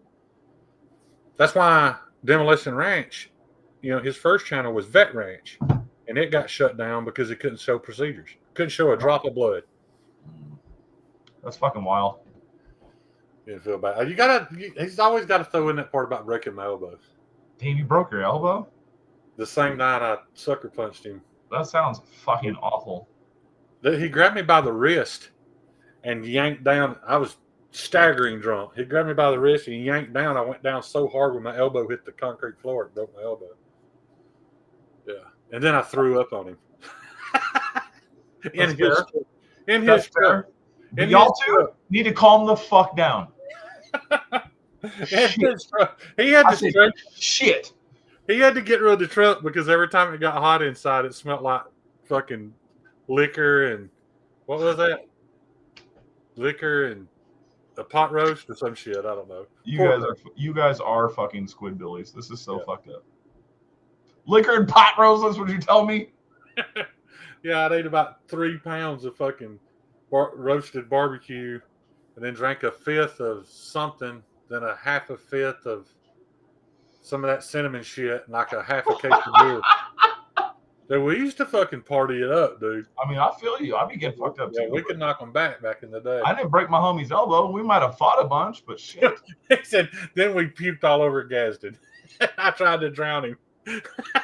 I mean, I've definitely puked on my homies. Yeah, that's for sure. Dude, I threw up on him in his front seat, didn't he? He said something. While driving? I turned to look at him and laughed. While driving? No, we just pulled into my yard. All right. And I turned and looked at him, and he giggled, and I started giggling. And as soon as I started giggling, dude, just projectile vomited all down him, dude. Yes. He reaches over me in this badass 2-door K5 Blazer Tahoe thing, opens the door, turns. Oh, I'm sorry. After he pukes out the window because I puked on him. Right. Turns sideways, puts his feet in my ribs, and shoves me out of this lifted blazer. I land. The city's been working on the ditch in front of my house, so my yard's flooded. I land face down in the water, and Mayhead has to come get me because I'm just laying on my belly going, like drowning. Yeah, drowning. He comes, drags me out of the damn mud hole. I literally slithered like a snake all the way up to my front door. And I remember it clear as day. My ex-wife opened the door and she's like, "Don't bring his ass in here." And me, he's like, "Oh no, he's good. He can't possibly throw up anymore." And when he said it, I raised up and went, "Woo!" and threw up right in the middle of the living room. Yes. Crawled through that to the bathroom. She went back there and turned the shower on for me. And I remember, Donnie, I can remember seeing the steam come off the water. So I know it was hot. But I got in there and dog cussed her for half an hour for making me take a cold shower. But I know it wasn't cold. I could see the steam coming off of it. No, you could see her breath because it was too cold. That was one of the mornings. The next day, I'm like, dude, who all I need to apologize to? Every fucking body. Yeah, I've had those nights, bud. Yeah. Oh man. Yeah, the old ladies. Yeah. They don't appreciate it at all. I know. No, we worked our asses off with them people. Yeah, but they still don't like when you come home like that. That's all I meant. They don't like that. I would have just assumed I didn't come home. Right. That would have been better than coming home like that. But don't get it wrong. That motherfuckers came home falling down drunk way more times than I have. Yeah. Yeah, Sunday wasn't much better than me. I don't even remember many Sundays, to be honest with you. I had so many rough Sundays, dude. I kind of miss drinking. Same time, I don't miss them Sundays. Bro, I should get to the tattoo shop and take a fucking hour nap before starting work. I feel you. We had some nice couches at the tattoo shop, dude. You can nap your ass off. I got a picture. Were y'all real slow during the summer? Dude, we would starve to death in the summertime. We had a weird fucking schedule, yeah. Well, ours was like that because most of our customers, other than the tattoo collectors, our profitable customers were girls. Oh yeah, always. And girls knew that if they got a tattoo anytime between spring and summer, they couldn't go to the river. Yep. So they just didn't. They got all their tattoos fall and winter, which was smart. But we starved, dude. Shit, I only got tattooed in winter because I don't go outside in the summer. Yeah, I'm telling you, I remember days of us dumping all of our change out and dividing it into 99-cent double cheeseburgers at McDonald's. Dude, tattoo life is so crazy, man. Like some weeks you're like, man, I could buy a Porsche this week, and then the next week you're like, shit, I can't eat. Yeah, one week you're like, why'd I give that bitch all my money? And then the next week you're like, I ain't got no money. Yeah. No, she was wild. It was so bad. When I worked at the tattoo shop, when I went in to get my bank my debit card, I got two. And they asked if why I wanted two. And I was like, well, one for my wallet and one for the bar. They was like, what do you mean one for the bar? I was like, well, when I got a check ready to go, I don't even stop to pay my tab before she realizes she's making a mistake. I just fucking leave. Right. And they're so used to it, they would just run my card. Don't give that bitch a chance to overthink about what she's about to do and who she's about to do it with. You fucking go right then. That's right. Before she comes to her senses. Yeah. That card stayed under the cash register at that bar for 2.5 years. Man, I spent. And they never ripped me off. Through my 20s, when I was going to the bar damn near 5-6 nights a week. But I mean, can you blame them, dude? Dude, I spent probably $300 a night at the fucking bar. How can a woman resist that? I mean, I don't know, man. Sandy Beach, nice tummy, I like it. I'm trying to find that picture. I used to have a picture of me asleep at the tattoo shop and my little 120-pound roommate asleep on top of me. Nice.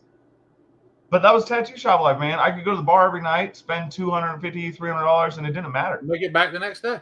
Exactly. You know, I'm buying drinks for fucking everybody. You know what I mean? Like, I don't give a fuck.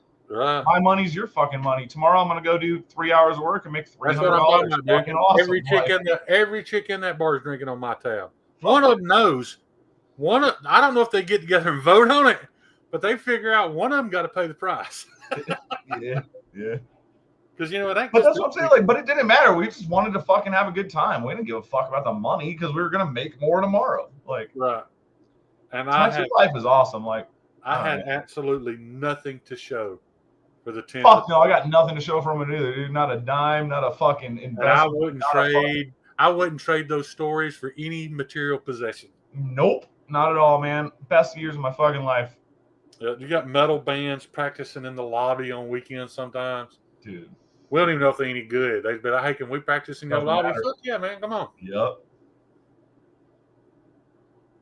Dude, there's nothing like tattoo shop life like that I've ever experienced. I've been in a lot of realms where I'm like, I think the only thing that can make it better is if you built a tattoo shop and just had apartments upstairs. It just had a what? It needs to be a 2-story building so you can just have apartments upstairs. Oh, yeah. That way you're always there.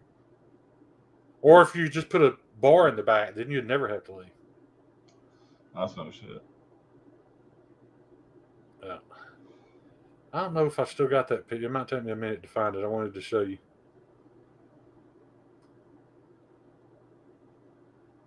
It's one of my favorite pictures we ever took. I don't remember who took it because I was asleep. Brett was acting asleep. The other Brett was playing the guitar. So I can't remember who took the picture.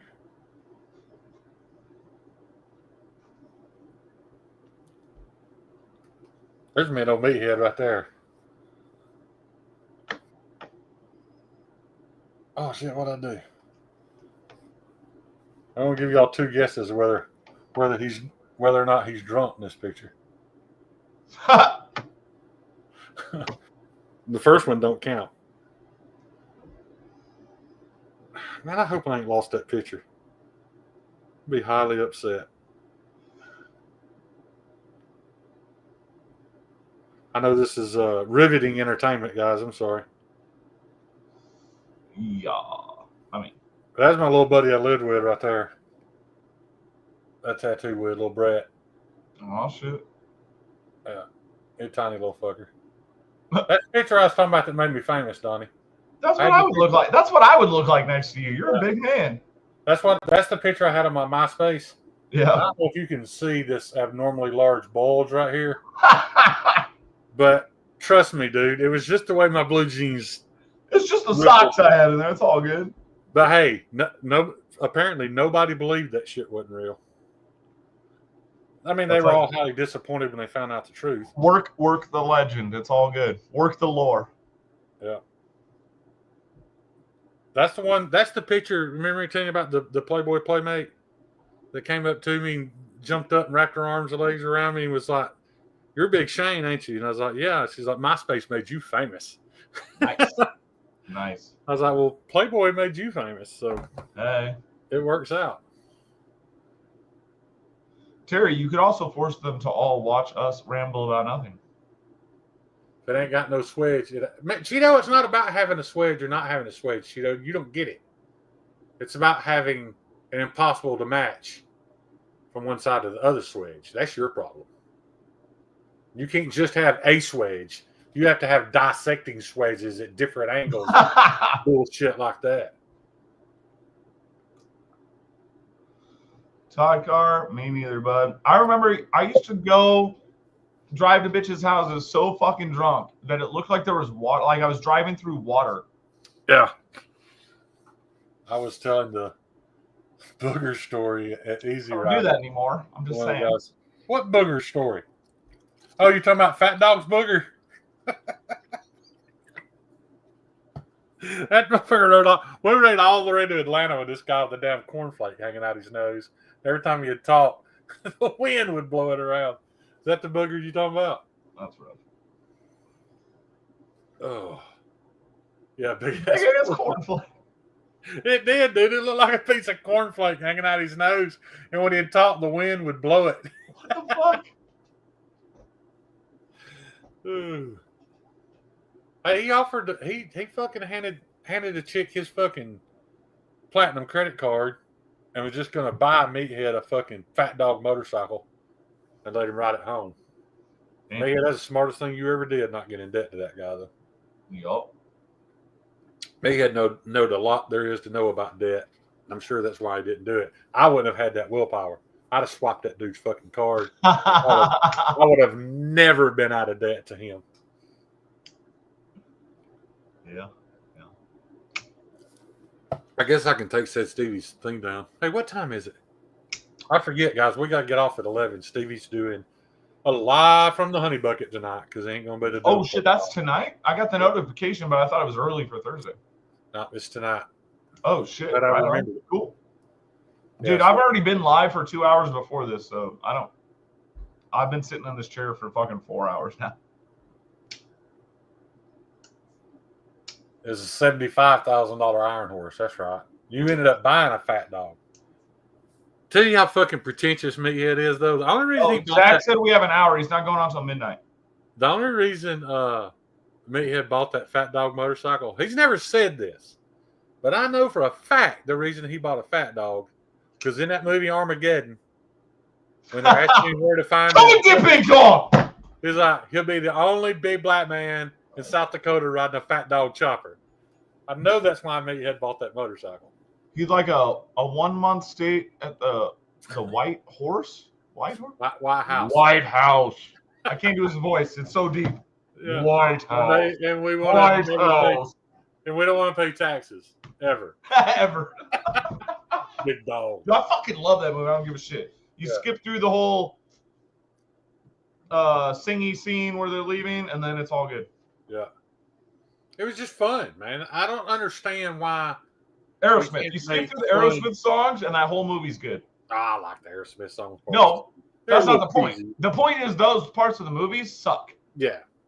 I mean, you know, she was kind of hot, but whatever. Yeah, but I'm saying, you know, it's the dramatic, emotional parts of the movie. The rest of it, would you please stop riding the nuclear warhead? I teared up during Armageddon. You want to guess which part? I mean, when he came back. No, when old dude stopped to drop off the toy space shuttle to his son. Yeah, all right. Yeah. I got a little tear in my eye. I'm way too emotional. Always have been. You also, you're a parent. Well, I'll beat your ass. I'll beat your ass with a tear in my eye, though. You know, you're a parent now. You're just soft. Yeah. Armageddon was a damn good one. But no, dude. The beginning of the movie, where he's chasing him around with a shotgun, funny as fuck to me. Yeah. Why can't they just make fun movies? Well, it's because they're afraid they'll offend somebody. Yeah.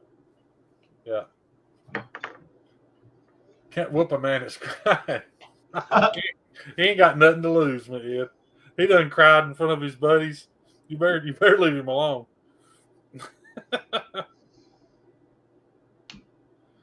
Oh shit. Shane is emo, straight up. I am, dude. I get a little emotional sometimes. There's nothing wrong with it. No. All it takes is touch that nerve, dude. That just means you give a fuck about fucking something. Dude, when that fat Hawaiian kid told the story about his dad dying on American Idol. I mean, I know you're a crying, sobbing bitch all the time, but I feel you. I get emotional as shit. I don't cry like you do, but it's the same thing. I get it. Kyle probably could. Was that?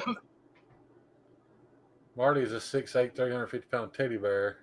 We love him. Even though he does suck. Drink water almost. I love Meathead like a brother, man, but I tell you, it's hard now because as long as me and Meathead have been brothers, I've always known I could whip his ass. And now I don't think I can anymore. And it changes the whole dynamic of our friendship. You know what I'm saying? I was always comfortable with knowing. I'm not saying it would have been easy, but I felt like I could get him. And now I don't feel like that anymore. So now I'm feeling like the beta bitch in this friendship. You know what's funny about that? So I've had two homeboys in my life that are no longer in my life, and they were like the closest friends I've ever had.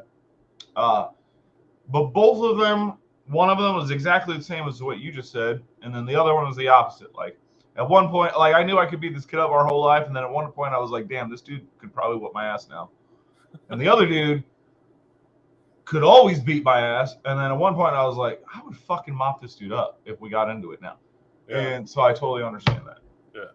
Meathead said, you couldn't then, I just let you think you could. Yeah. My homeboy Hood, though, we're not friends no more, but he's like my closest homie for like almost 30 years, and then she went sour. But that dude will whoop my ass up and down the street every day of the goddamn way. I don't give a fuck. You can name it cries at the drop of a hat and knives. Or my buddy Elliot Nuts. That dude's like half my size. He still whooped my ass. Let me tell you why I never wanted to fight Meathead though. Because I know for a fact, if you fought Meathead, and if you hit him enough times to win, the next day some doctor's going to ask you, what the fuck happened to your hands? There's no doubt in my mind you'd have to break every bone in your hands before you beat him down enough that he wouldn't get back up. Dude. Yeah. Might have to have a little fucking underground fight between him and my homeboy Jeremy. That'd be good. He's too old now, dude. We're both old and washed up. I know. I'm saying like street club fight theory. You know what I mean? Yeah. Like he just ain't as washed up as I am. Oh yeah, dude. I ain't gotten a fight in fucking over 10 years, man. I'm talking about like young got shit. one a month ago. Well, yeah. I don't leave my house though. Right. It's probably best you don't. Why do you think I don't go to the bars and shit no more, man? I don't have a problem with the bars, dude. I got to fight at a Publix. I've only had problems at bars when we're there with ladies. Yeah.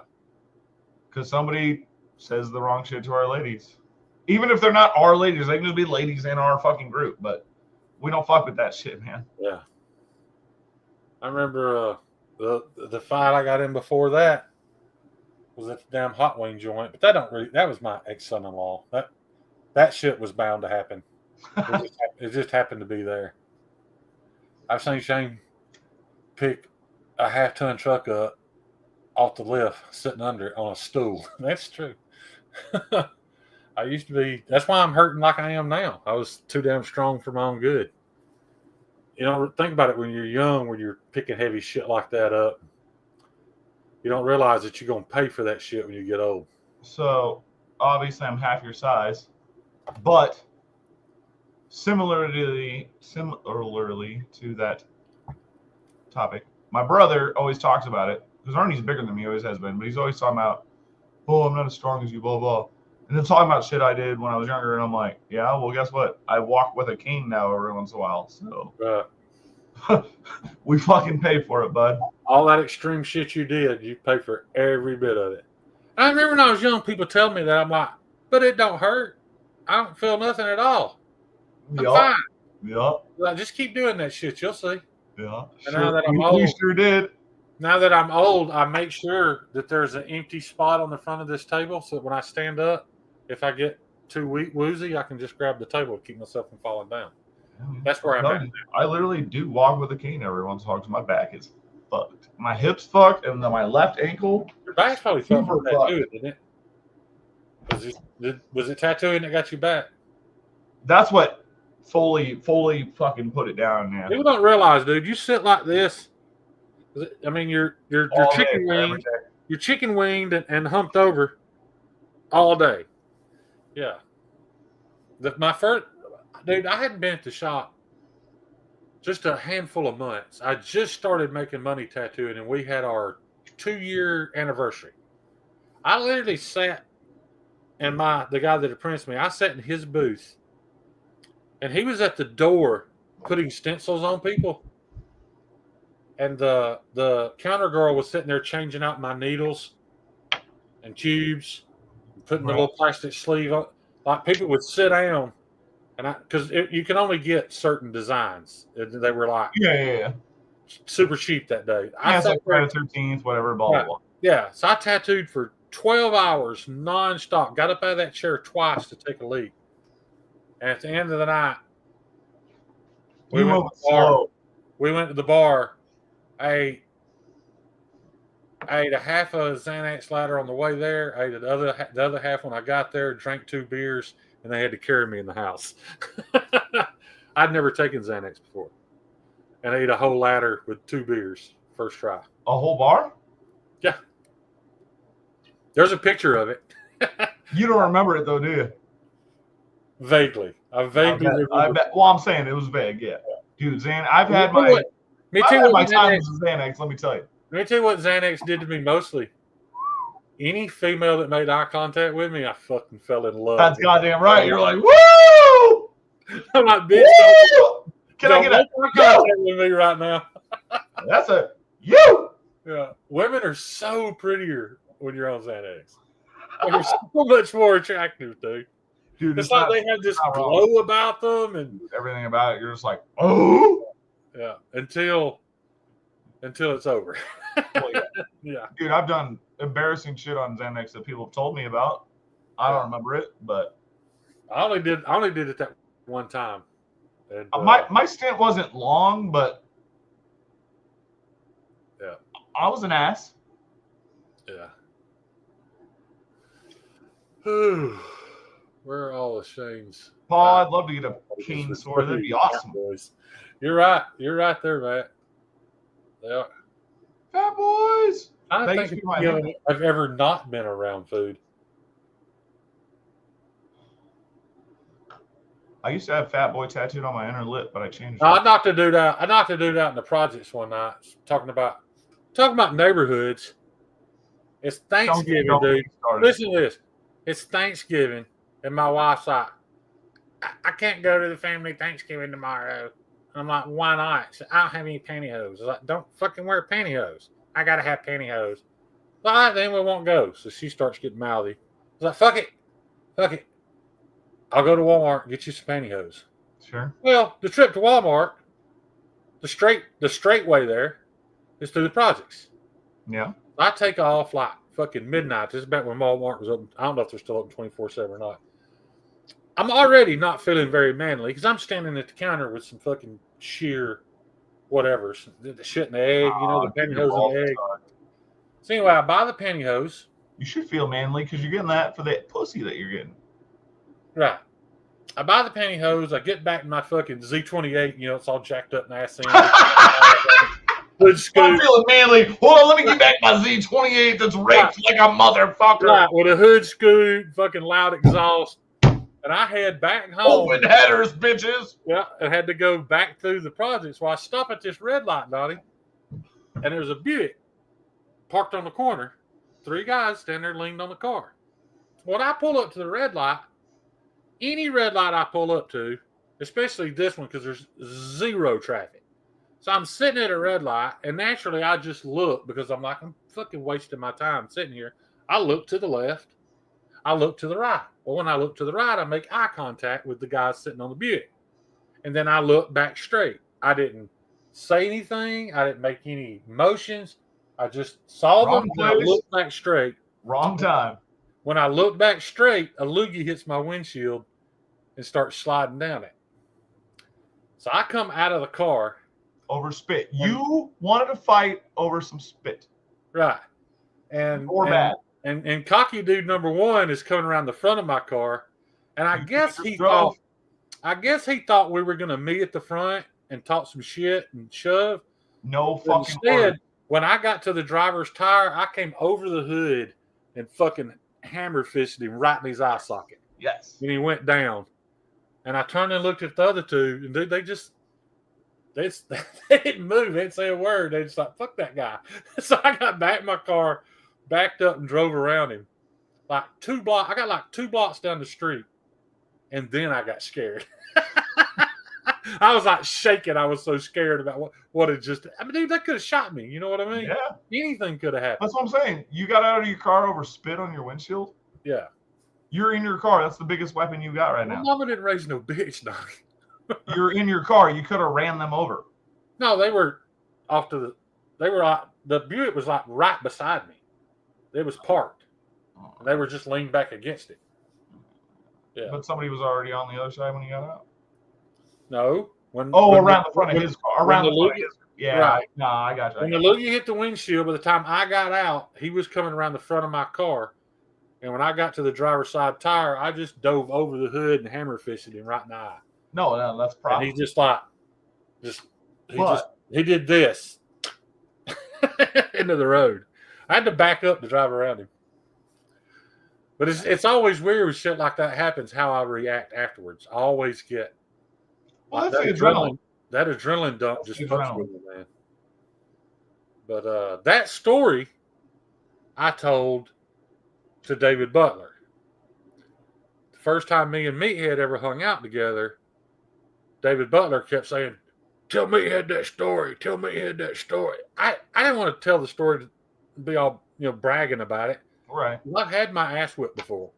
Yeah, I know. But he kept on and kept on. So finally I told the story. Meathead is drunk by this time. And when I finished the story, he's just staring at me.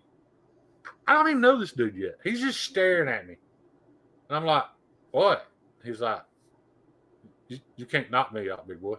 And I was like, what? He's like, you can't knock me out. I was like, okay. I'll take your word for it. And he just keeps on, dude. He's like, I'm telling you, your big ass can't knock me out. I'm like, all right, man, whatever. He keeps on and he's sitting there doing this. He's like, Go ahead. Give it your best shot. What the fuck? Like, dude, I don't want to hit you, man. He kept on and kept on. And our You're like, buddy, I don't even know you. What are you doing? right. And our buddy that we nicknamed Hitler was sitting beside us. I turn and look at Hitler, and Hitler's just like, so I just fucking come across the table and I hit Meathead square in the forehead hard as I can. And no, he says, you can't knock me down. He didn't say you couldn't knock me out. He said, you can't knock me down. Nice. I hit him, and when I hit him, he flies back, but his shins hit the kitchen table, and it sets the chair back upright. And as soon as that fucking chair hits the floor, he goes to laughing, pointing at me. Told you couldn't knock me down. But what I didn't know, our buddy that's sitting beside us, you ever seen in Gatlinburg, they used to sell those hillbilly putters? It was just a pine stick with a pine log on the end of it. Yeah, okay, vaguely. Yeah, there was just a, tourist, souvenirs. Hitler, there was one sitting on the table in front of him. So as soon as Meathead hits the floor and goes to laughing, I turn to look at him, and this motherfucker has drawed that thing back behind his head and cracks me right in the forehead. You're talking about a pine log this big around, about yay long, on a stick. God damn. Yeah, so my pride's a little hurt because I couldn't knock him down. Right. So I'm there with my buddy Jeremy. Jeremy's like 17 years old, probably 130 pounds, soaking wet. Sure. And I tell Jeremy, I was like, hey, man, because this is like 30 minutes later, everybody's standing. I was like, make your way over around Meathead. And when you get behind him, get down on your hands and knees. He knew what was coming. You made a table? Yeah. When he does it, I get a running go. Make a table. And step dead center of Jeremy's spine, all 300 pounds of me, and just fucking 5-arm Meathead right in the back of the forehead. He goes down and hits the floor. Poor Jeremy's laying there out of breath because I knocked the breath out of him when I stepped on him. And David Butler calls us back the next morning. Keep in mind, he barely knew either one of us. Calls us the next morning talking about we owe him $800 because he got to replace 4 floor joists in his kitchen. We drove over. Sure enough, we broke 4 floor joists when I hit Meathead. What the fuck, dude? We had to jack the floor joists up and what do you call it? Scab them. And me and Meathead have been boys ever since. Fuck, dude. That is some silly ass shit. Yeah. What's up, we weren't kids. We were fucking grown. 26, 28 years old. That's grown ass men. Yeah, that's grown adults. Yeah. Dude, he would set a ball in his kitchen and it would roll to the middle of the floor. It was so cooked. The damn floor was that far separated from the wall trim. Holy shit, that's awesome. But that's what started the whole me punching Meathead was because when I hit him, you remember when Stone Cold used to come to the ring? You hear that glass crashing. I mean, vaguely, yeah. That's what it sounds like when you hit me. It sounds like glass crashing. So every time we would tell the story, somebody'd be like, man, I'd like to hear that. So he'd be like, yeah. Yeah, he'd be like, it. So I'd hit him again. I feel you, man. I mean, me and my homies used to beat the shit out of each other too, man. Gentlemen, there ain't no gentleman here tonight, buddy. No, ain't never been that I know of. Is Bob DeMarco hiding somewhere?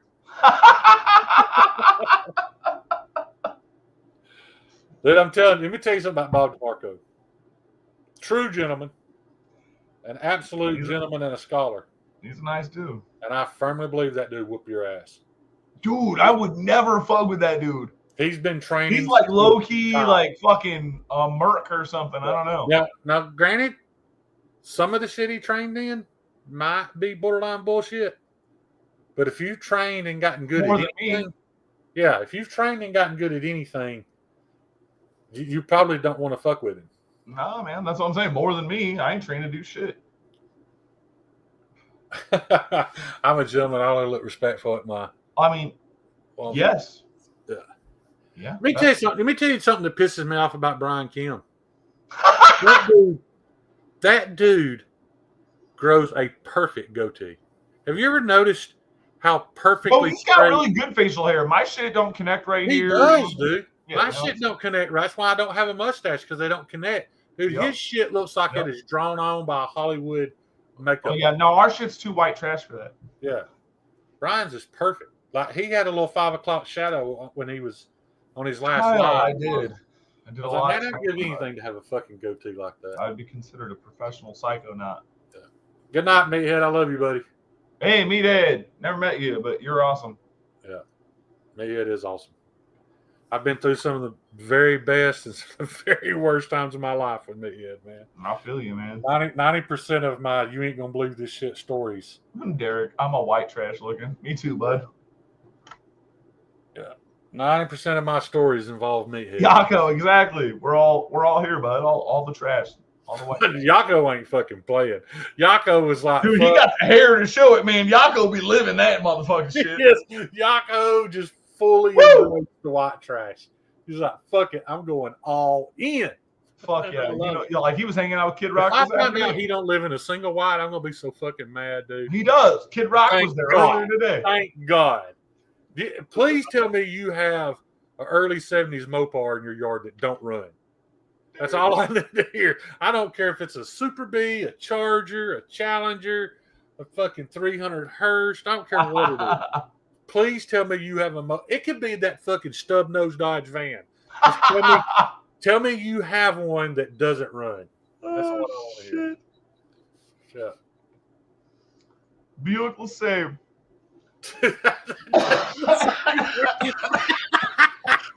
That might have been even more white trash because that car ain't worth keeping. Dude, so many in the hood. Oh my God. The first time I saw him on YouTube, I was like, who the fuck is this? And I'm in. That's right. Yeah. No, Yago, feed sack, yup. And Derek, you got a Jeep outside. You got a trash bag over that broken window, preserving that pristine interior. Please tell me you got a trash bag over it. Yeah. Well, see, you talking about Mopar parts, but where I lived when I knew Meathead was the Mill Village. And legally to live in the Mill Village, you had to have at least one Volkswagen Beetle part proudly displayed somewhere on your property that just the average passerby could see it, or you couldn't live there. Because everybody lived in the Mill Village for one reason. That was easy access to the Dune Buggy Woods. So everybody had Dune Buggies. So there was Volkswagen parts everywhere. Oh, I bet. Duct taped shut. Did you read that? That's right. That's proper. That's fucking proper.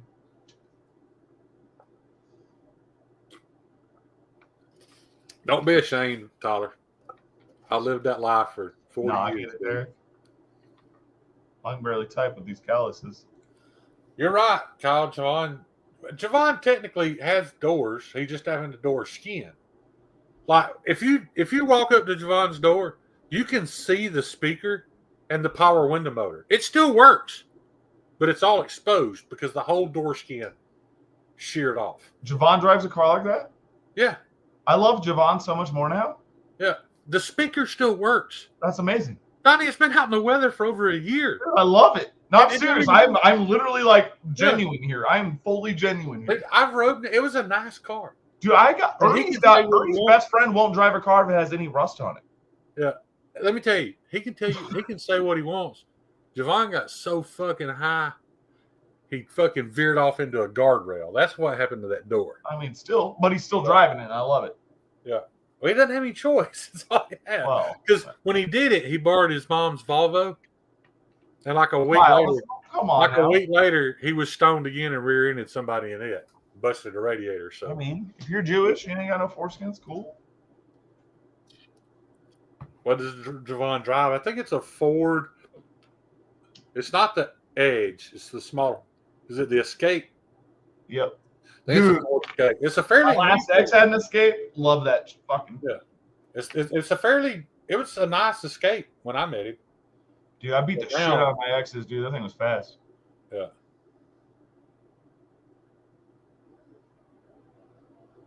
That's proper. That's right, Elko. If you don't need the car, don't fix it. If you're happy where you at, don't fucking worry about it. Shit boxes for life, Palmer. I know you be driving Porsches and shit, but my truck got a fucking Alabama Crimson Tide sticker on the tailgate, and I fucking hate Alabama. But I ain't bothered to take that shit off. No. No. Yeah. I can take pictures of my truck from the passenger side. It looks pretty nice. Then you walk around the driver's side, you see that fucking bottom, the front part of the bed's caved in, the door trim's missing off the door. Then when you open it and you see that salvage title sticker in the door jam, then you get a real feel for what I got. There's a fucking hole big enough you could lose your lunch in the dash. The seat is nothing but foam on the side. There's three half-empty spitters in the cup holders on the console, and a bug-out bag in the back seat, just in case. You know what I mean? Just in case. And there's probably at least a half dozen ways to kill a motherfucker somewhere inside that truck. Drink water, I feel it, man. I've never gotten rid of anything that ran. Actually, most of the time, dude, I've had 20 cars stolen from me in my life. One of them was the same car 17 times, but then the rest were other cars. But the rest of them all got wrecked out, so I had to get new ones. Kyle, I'm just guessing, but you enunciate the shit out of your words. Kyle speaks very fluidly. I'll give you that, Derek. And I'm assuming you got one of those shirts with the alligator on it. He's got a fucking closet full of shirts and alligators on them. You nailed it, Derek. Yeah. Kyle could sell all his golf shit and buy all the fucking knives. He could have them all. Just with his golf shit. Yeah. Oh, man. Yeah. But I do got to get with Kyle. We're going to spend some time this week. I got to get a fucking proper spreadsheet going so that... Let me tell y'all something. This is super embarrassing. And I probably shouldn't share this publicly. Oh, shit. But on November 24th, somebody Venmo'd me $300 from an account that just says GM. I have no idea who it is. I don't even remember selling a $300 knife. Huh. I have no idea.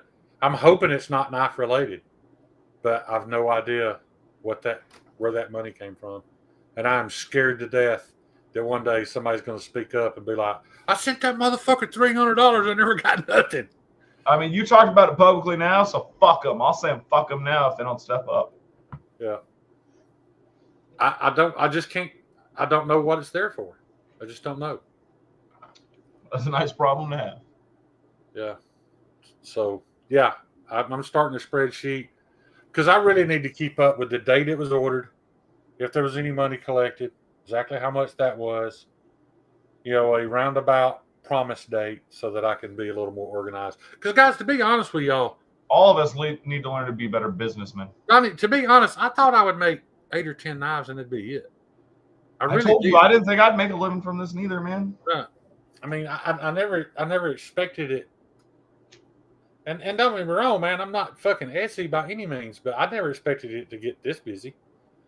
And I appreciate the shit out of it, guys. Y'all have no idea. Kyle, he needs your help, just like I need Ernie's.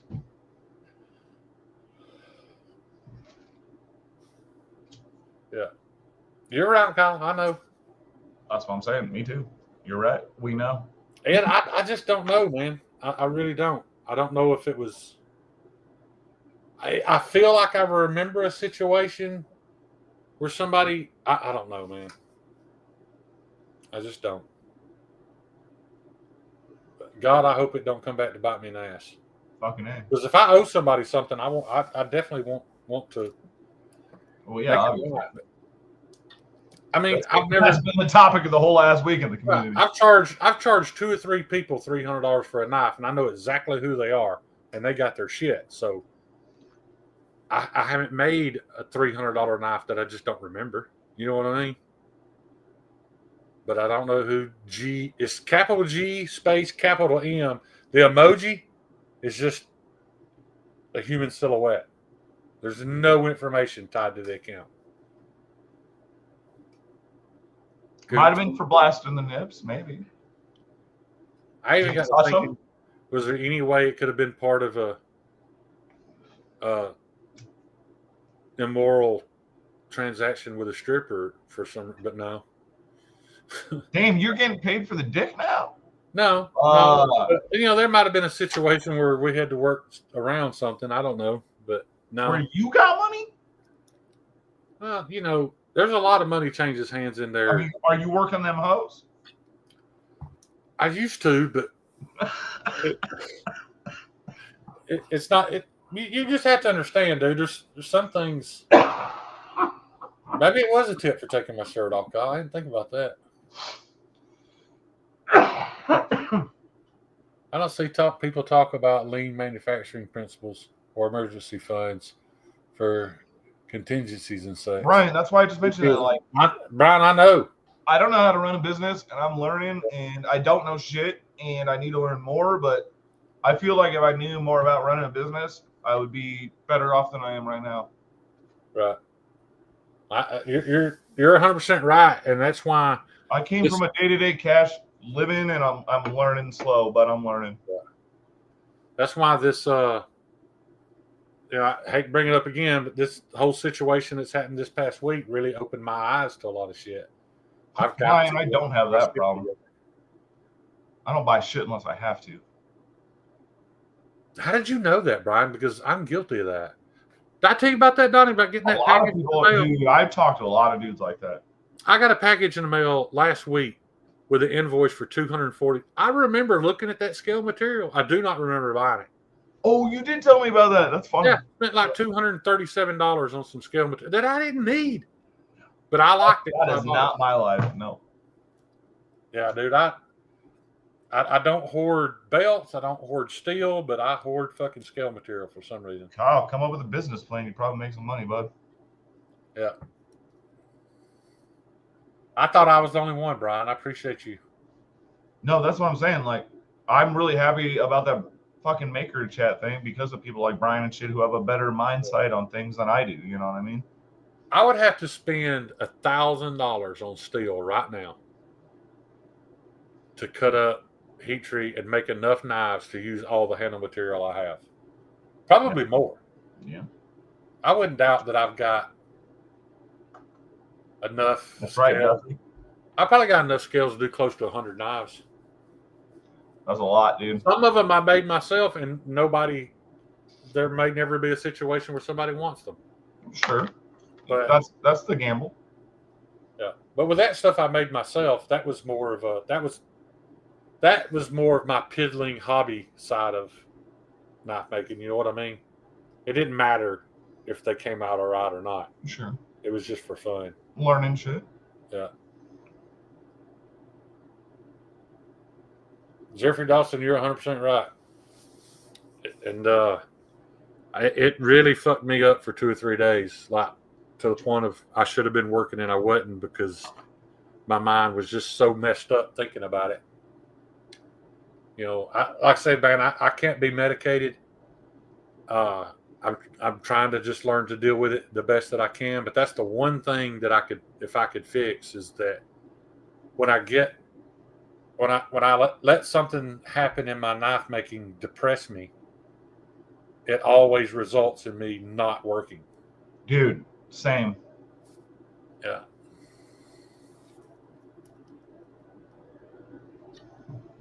Cured myself of hoarding disease at one point. I bundled up all my handle materials and sold them to start fresh. Oh, there you go. Well, Brian, bro, you know that you're on like a multiple list of things you should not be doing that you do.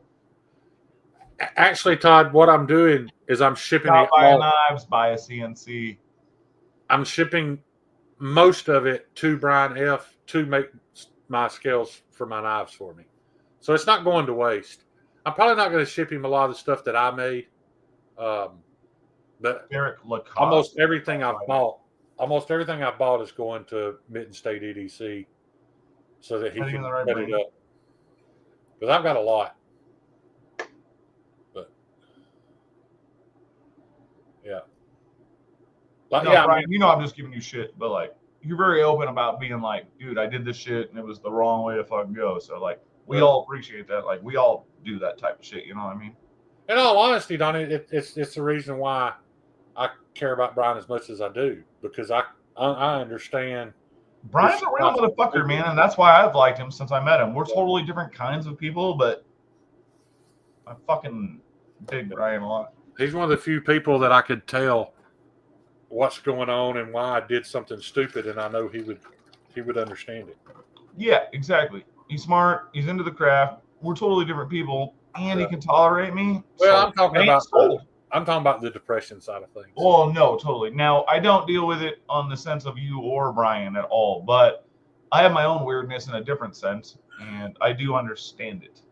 Let me give you an example of how bad it gets sometimes. When I get like that, I'll finally go to sleep, and about 8 hours later, I'll wake up like a normal human being should, and have to pee so bad that it hurts. And I will lay there and squeeze my thighs together until I fall back asleep. Instead of just getting up and going piss and start my day, I will lay there and squeeze my thighs together until I go back to sleep. Ernie. And I've only got one kidney. Can you imagine how healthy that is? No, it's not good. But that's Ernie. Yep. And then when I do wake up, you'd think, okay, you slept for 12, 14 hours, you piece of shit. Now you're awake, go do something. No, when I do wake up, I feel so horrible about myself that I can't stop thinking about it long enough to get up and go do something. I went to the shop and worked one day last week, and the only reason I was there was because me had called until I answered and said, "You're wasting the heat of the day." And I was like, "You're right." So I got up and went to work. No, man. Again, I deal with similar shit. Maybe not as extreme, but definitely similar. Kyle, that's the one low I haven't stooped to. However, when I had that infection and they sent me home with one of those little plastic urinals, I used that until some member of my family threw it away because they knew I was using it too often. But I was fine. I was healed, and I would roll over and piss in that little hospital urinal and go back to sleep. But I wish I understood it. I wish I knew how to make it better. But I don't know, man. Yeah. I just keep telling myself all I can do is make the best of the good days. Yep. Take it one step at a time, bud. Yeah. Oh, wait a minute. Is it time for Stevie yet? I don't think he goes on for 45 minutes. Well, he said, I told him I would try to end it by 11 so he didn't have to wait till midnight. I mean, it's 11 here, but for him, it's like 9. Yeah. Or 10. I don't fucking know how that works. You're right. One day at a time. Like, I don't know if you struggle with it, man, but I mean, just talking to you and what you've got going on. That's one thing I don't think a lot of people understand. It's not just your health conditions. It's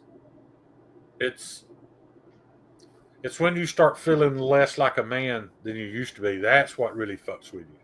Yeah. That's when the depression starts getting you, you know. Yep. 40 minutes. Okay. That shit fucked me up hard after the pandemic hit and our shop closed and like. That was bullshit. I'm just broke. Like I went from like wasting money every day to like I don't got no money. You know what I mean? Again, I keep saying I'm not going to bring this up. I keep saying I'm not going to bring this up, but a lot of people, would say, if Steve didn't have operating capital to cover a mistake like this, he shouldn't be working. He was pushed into this. Totally. I fully understand how that happens. COVID, he lost his job, and he went to doing the only skill he has. That's what I'm doing to make money. That's exactly what I'm doing. Right. I mean, I could go back to take anything from you, Donnie, but you have a little backup. To an extent. Right. To an extent, I know, but I'm just saying, he didn't have anybody. So I'm not saying he's in the right. I'm not, none of that. I'm not saying he didn't fuck up. I'm just saying I understand it. That's all I'm getting at. If you don't like the dude, I'm not going to argue with you about it. There's plenty of reasons not to like the dude. But I will say this: if you ever spent time with him off camera, you'd know what I mean. Completely different human being. Some people just can't have a public audience. I mean, in all honesty, neither one of us should be in the public, but in all honesty, Witty's not very good with a public audience. He's bashed people right here in this chat. No fucking artist should be in the public fucking audience. Right. I'm not an artist, though. Don't sell yourself short, bud. I know. I just see shit other people do, and I think, no, I'm not that. The guy that taught me how to tattoo, Donnie, we were at the shop one day, bored, and I was talking about getting a Halloween scene on the back of my calf. So he had me come back there, dude. I had on shorts. Came back there, I laid down on his table, and he just had, this dude's got every color Sharpie money can buy. Yeah. And he just started drawing in Sharpie on the back of my calf. Donnie, I legit avoided washing the bottom half of my leg for 3. I wanted to, because I knew my skin was way too sensitive and way too tough. It was going to be painful. Sure. I didn't get it done, but I could have never done that. Just out of his head, he did this graveyard scene with jack-o'-lanterns, and it was just so badass. And every time I saw him do that, I'm like, I am not an artist. We are not the same thing. Dude, I agree with you. Yeah. That's how I felt when I tattooed. I could do nice tattoos, but getting to the point of having a nice drawing took me so much fucking work. Like, I couldn't freehand some shit on somebody like that. I never could. I 100% agree with this statement that Brian is making. And I know it applies to me. I've had several people tell me that I'm not charging enough. But maybe it is that lack of I don't know. So I don't know what it is, but I have a hard time telling people the price I'm telling them now sometimes. But it's not enough. And you want to know why I've been so hesitant to let Kyle do it? I feel bad about charging people what I do now. You want to know why I have such a hard time letting Kyle start that spreadsheet? Is because I don't want to hear him tell me, Shane, you're making about $30 a knife, which is probably the truth. Yeah. I don't want more even. Right, but I don't want to hear that because I know it's going to kill my motivation to know I'm making that little. And yeah, like Malcolm Host said, it lack of self-confidence makes me not want to go up. Yeah. Now the joke was I get. That made perfect business sense because $300 was the right price for those. But if I truly was only doing it out of spite towards Jack Wolf, then they needed to be the same price. So I came down on those. But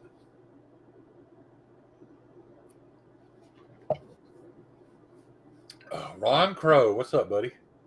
Oh shit! What up? Gareth, didn't you just change your name recently? Did you change it back? I know you had a different name like yesterday. Bladed Pixie. Yeah, Bladed Pixie. Yeah, he had it earlier in the chat, I think. Or did he? Or in the one I was in earlier. Or maybe he has might have 2 accounts. Yeah, he may have. And Brian, you're 100% right about that because what Steve is selling his kitchen knives for is fucking ridiculous. Dude. He is way too goddamn cheap. I'm not. I sell my kitchen knives at $140, and that's about right because this is not a Steve Clarey custom. This is not even close. I get you for overall like blade finish quality, blah blah blah. Like finish. I'm saying like finish quality. Right. If I get to that point, I'll go up. But I can go in there right now and cut something with this and cut something with Steve's, and you'll see why his are $280 when they probably should be $480. Because if you go to Blade Show and look at chef knives, dude, you'll find more of them close to $1,000 than you will $400. Oh yeah. He's not, and that's why he's doing so many EDC knives. It just takes so long. I mean, you just think about it, just that length Instead of having to go back and forth 4 inches, he's having to go back and forth 8 inches. Oh, So yeah. you've doubled it already. And then he has to do that S grind that you can't even see so that the food don't stick to it. And it's Brian, I was trying to figure out how to price like an option on a knife the other day on a book spot, and I was panicking because I still don't really know what the fuck I'm doing with all my charging and shit for different aspects. And I read their message, and I literally pulled up your fucking website because you got like breakdown of like fucking everything on your shit. You know what I mean? That's And why it's transparent knives. I'm fucking saying, fucking thanks. But I just looked at that and I was like, all right. He's saying I looked at like I don't remember what it was, something about skilled labor. Dude, that's my favorite part. And then a couple other things on there. I was like, all right, taking that into consideration, I think I'm going to tell this person this, and I did, and they were like, oh yeah, that's totally fair, and I'm like, we worked out, it was cool. Right. So fucking thank you. Yeah. And well, yes, I don't know. You're 100% right. I don't know what aspects he breaks up between skilled and non-skilled labor, but the fact that Brian is charging a different price for what he considers his non-skilled labor, I'm saying.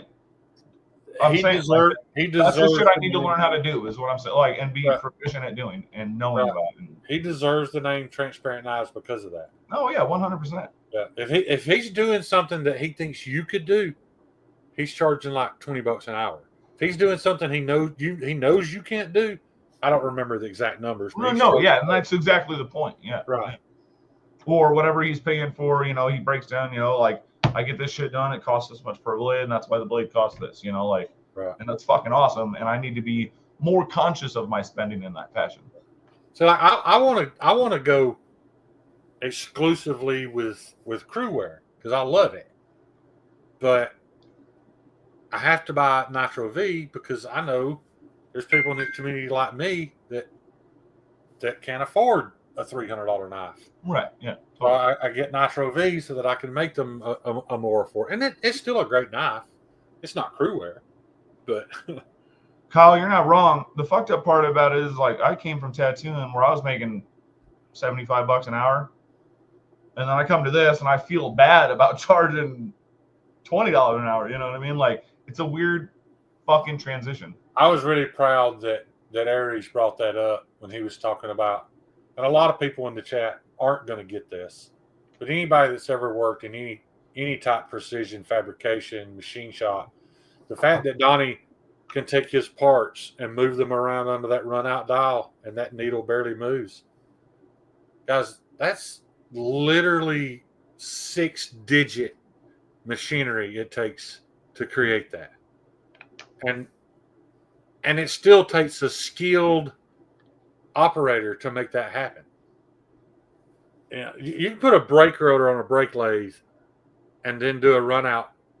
That needle is gonna 30 thousandths on a fresh cut rotor. On a fresh cut rotor on a lathe. And Donnie's needles just, it's not dead nuts, but I'm trying. Oh, I'm saying it's got just a little. No, yeah, it's only a couple tenths. Yeah. Right. That's crazy. Thank you.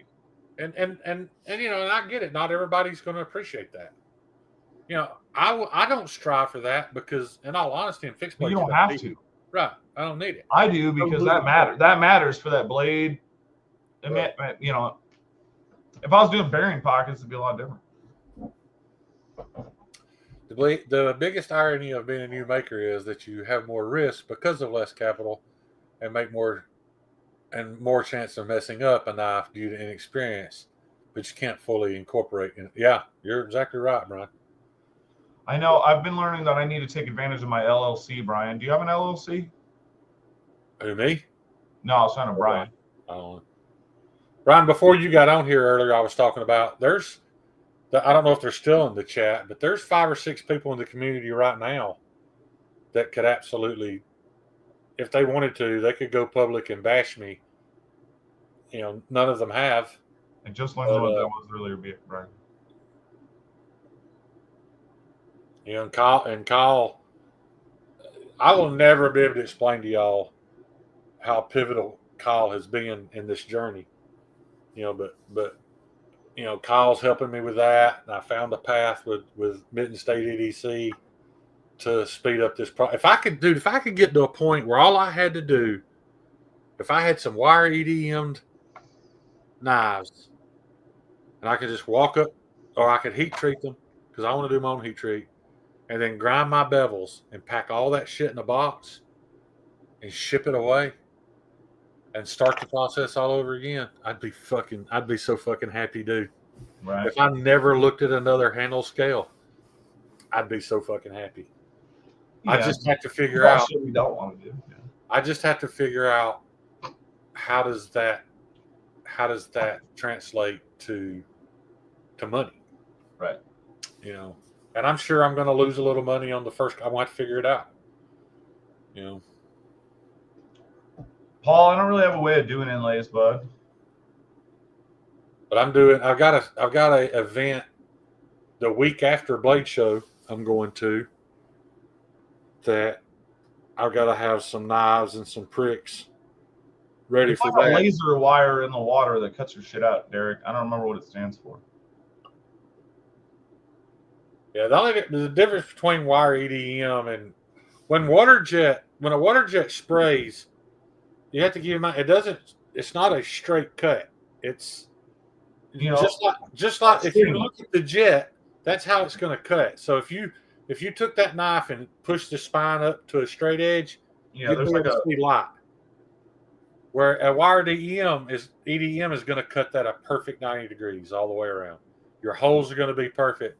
So when you get a knife back from water jetting, you still have to run the drill press through the holes to get them true. And then you still have to take the knife and run it across your sander to get that 90-degree edge. It just saves you it saves you most of the time. Yeah, most of the time. My opinion, if it's $10 a knife more, and when I get it, I ain't got to do fuck all but heat treat it and grind it. I'd rather pay that. Yeah. So I may have to get with Brian about who does his wire EDMs, but he gets it. My thing is right now, will they wire EDM a 3-foot stick or a couple of 3-foot sticks, or do they have to have the whole sheet? I can't afford a whole sheet. You know what a whole sheet of crew wear costs? A lot. I think it's $1,600.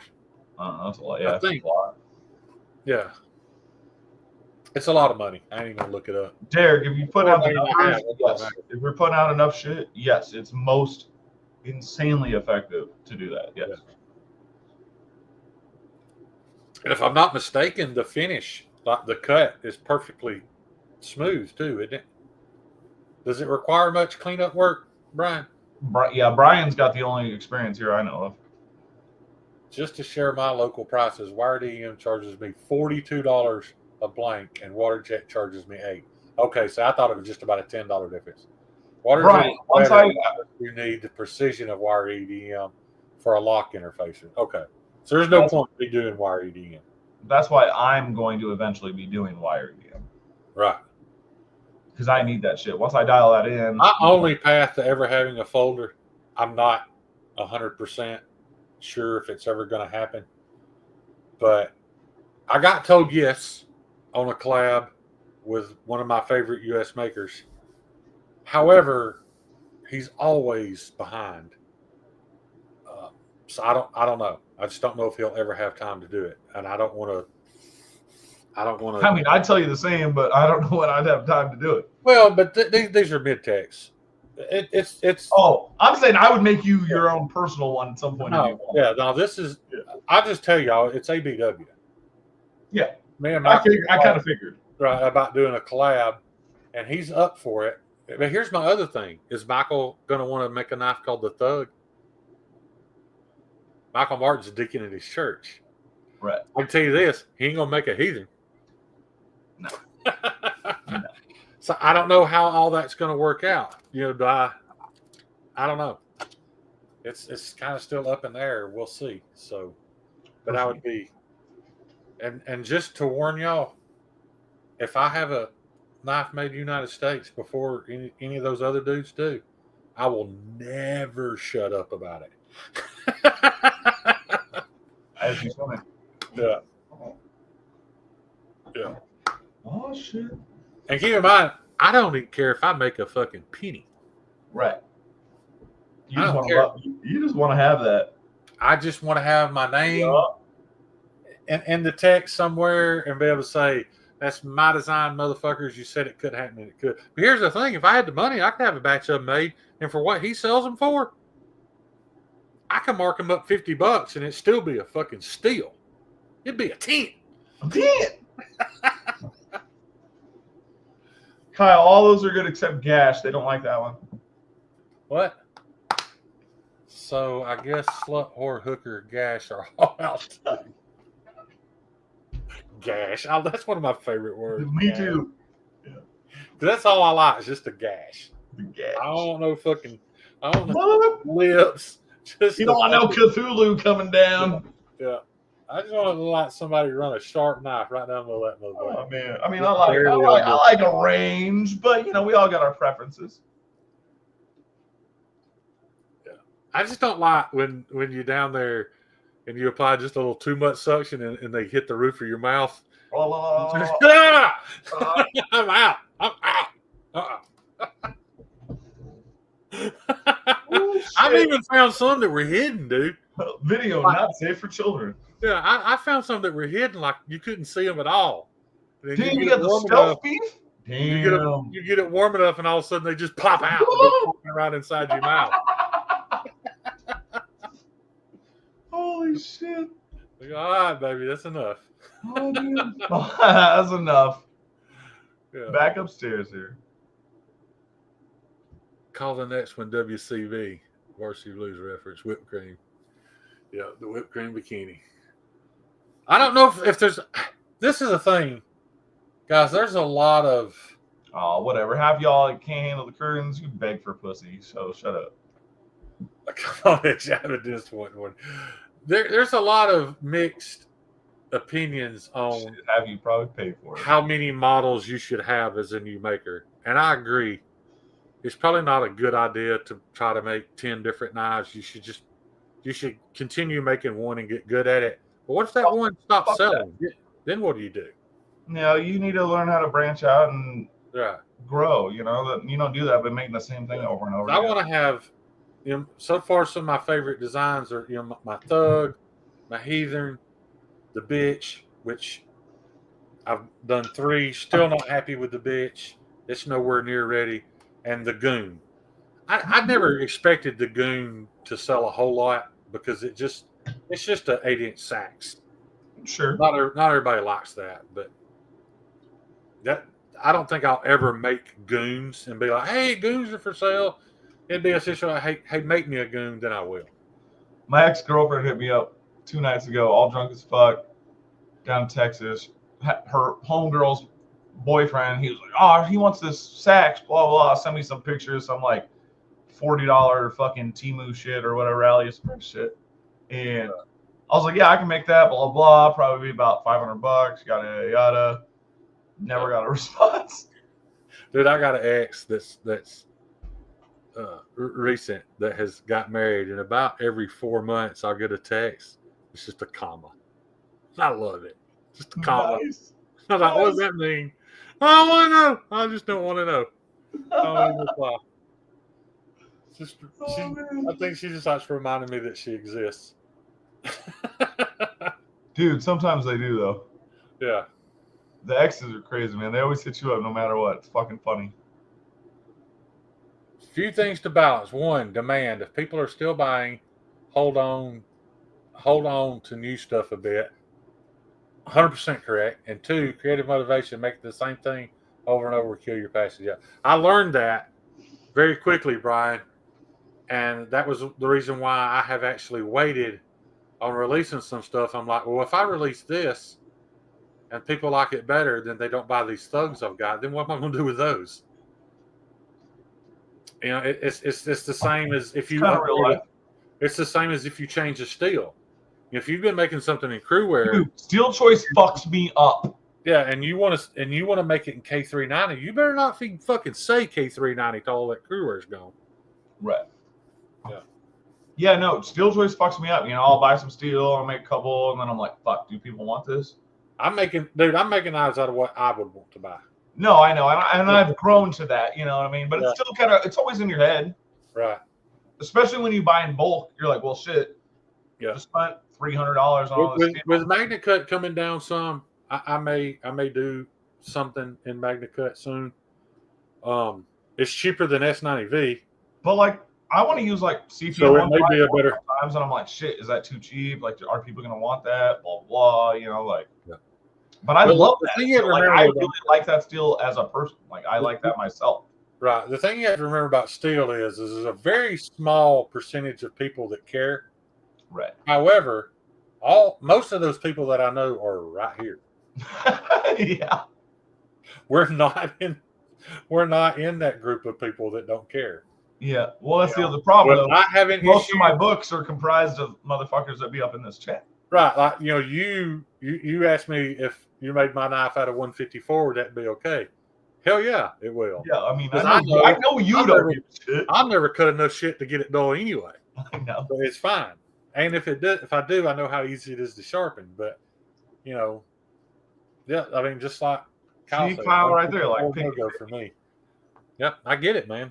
I mean, yeah, I get it too. That's just personal choice. I tried to buy some Van X, and I was hoping to buy like a 3-foot stick so I could make like 5 knives out of it, just so I could give one to Patina Turner. And I can't find that shit anywhere. I can't find Van X to save my life. I did find out that if you can't find 4V, there's another steel from another company. It's the exact same steel, but I can't remember what it was called. It's like A1, A2, something like that. It is 4V. It just has a different name. But it's just like Crewwear and Z-Wear. They're the exact same thing. Oh, yeah, totally. Yeah. Yeah. And there's actually a third one. Z-Tough as well, and then there's another one even. Yeah. And they're the exact same steel. So, there's always options. But the reason why I avoided MagnaCut was I was afraid it had been kind of oversaturated. I use it a lot because I really like it. So while you guys are still in here, if y'all think I should make something in MagnaCut, put a 1 in the chat. If you think I should continue on with Crewwear, put a 2 in the chat. Don't let me down. Answer me, bitches.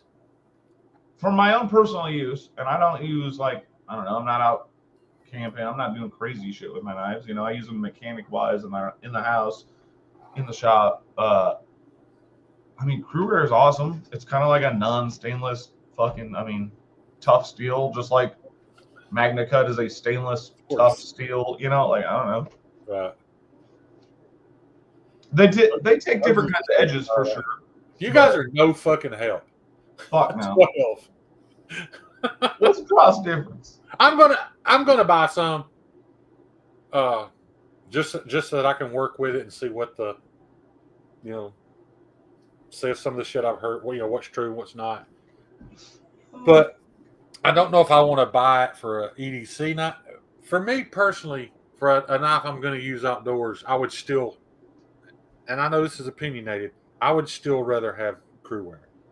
Sure.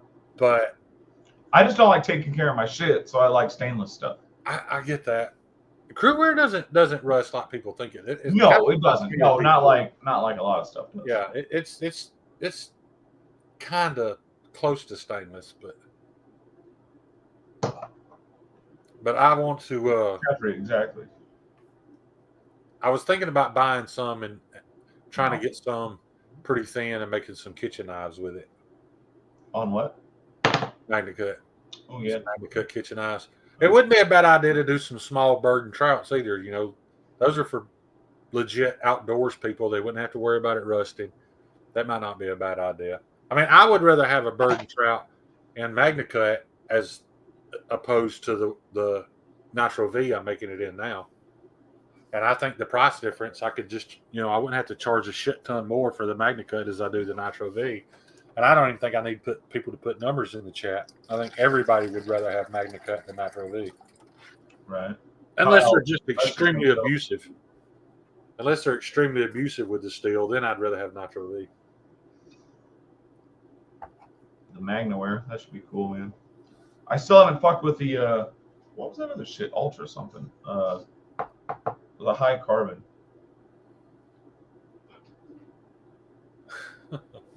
I live with Donna. Plus, I live in Ohio in the basement. I was going to try to embarrass Kyle a little bit tonight, but I think I'm going to pass. But Kyle, just so you know, I ain't laughed that hard in a long time, dude. That shit today was funny. Hell yeah, buddy.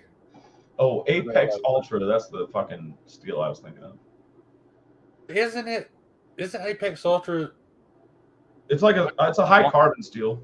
Yes, I thought it was like not for us. I thought it was like something for forging.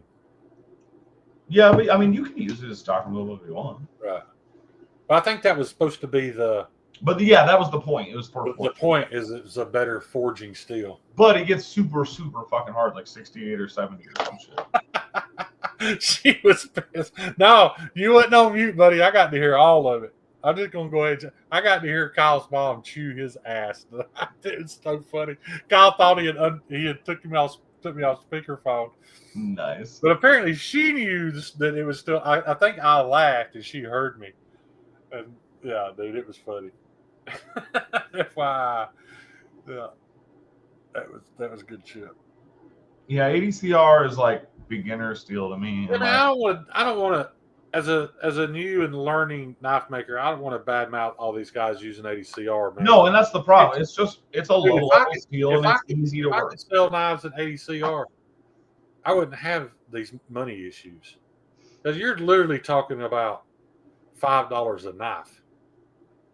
And you'd have more in your scale material than you do your blade material.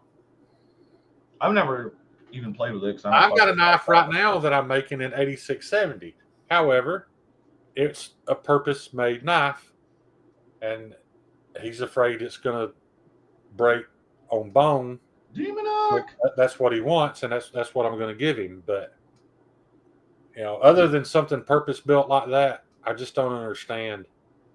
I understand that they can still be expensive because they're doing the same amount of work I'm doing. Yeah, because of labor. Yeah, so that is what you're paying for is their labor. Whereas with mine, you're paying for materials, and you're paying very little labor. I promise. Chilling, but about to go to the honey bucket, homie. Yeah.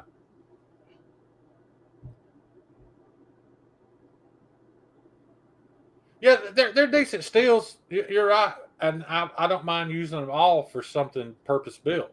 If toughness, I would still try to talk you into Nitro V though. If you just want tough. Humble. I'm in Omaha, Nebraska. Nitro V is going to be plenty tough. I'm not going to say it's tougher than 8670 because I'm not sure, but it's going to be Alabama. Plenty tough. It's going to be stainless and it's going to hold an edge longer. So that's been my answer for toughness so far. Has been Nitro V. We are not in Tennessee. I'm currently making a knife in 3V for Sawtooth Dave, but Sawtooth Dave's addicted to 3V, so it is what it is. Edgy is from the land of the lost humble. What have I said that's not humbling, Luke?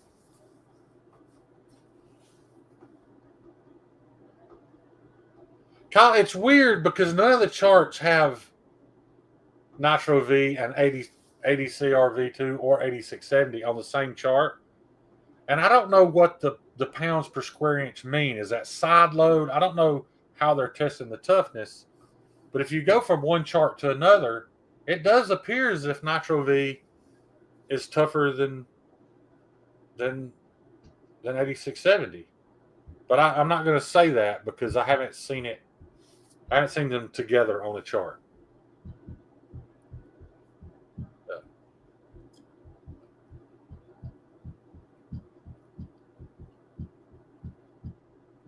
Yeah, I can kind of understand. But here's the thing, Javon. If Nitro V is just as tough and holds an edge longer, why not just use Nitro V instead of 80 CRV2?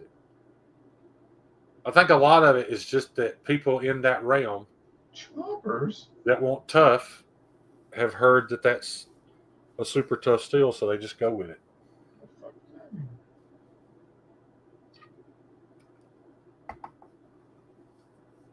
Jacob has tons of torture tests and has them on his channel. Well, tell us the results of these torture tests, Joe. What did he figure out?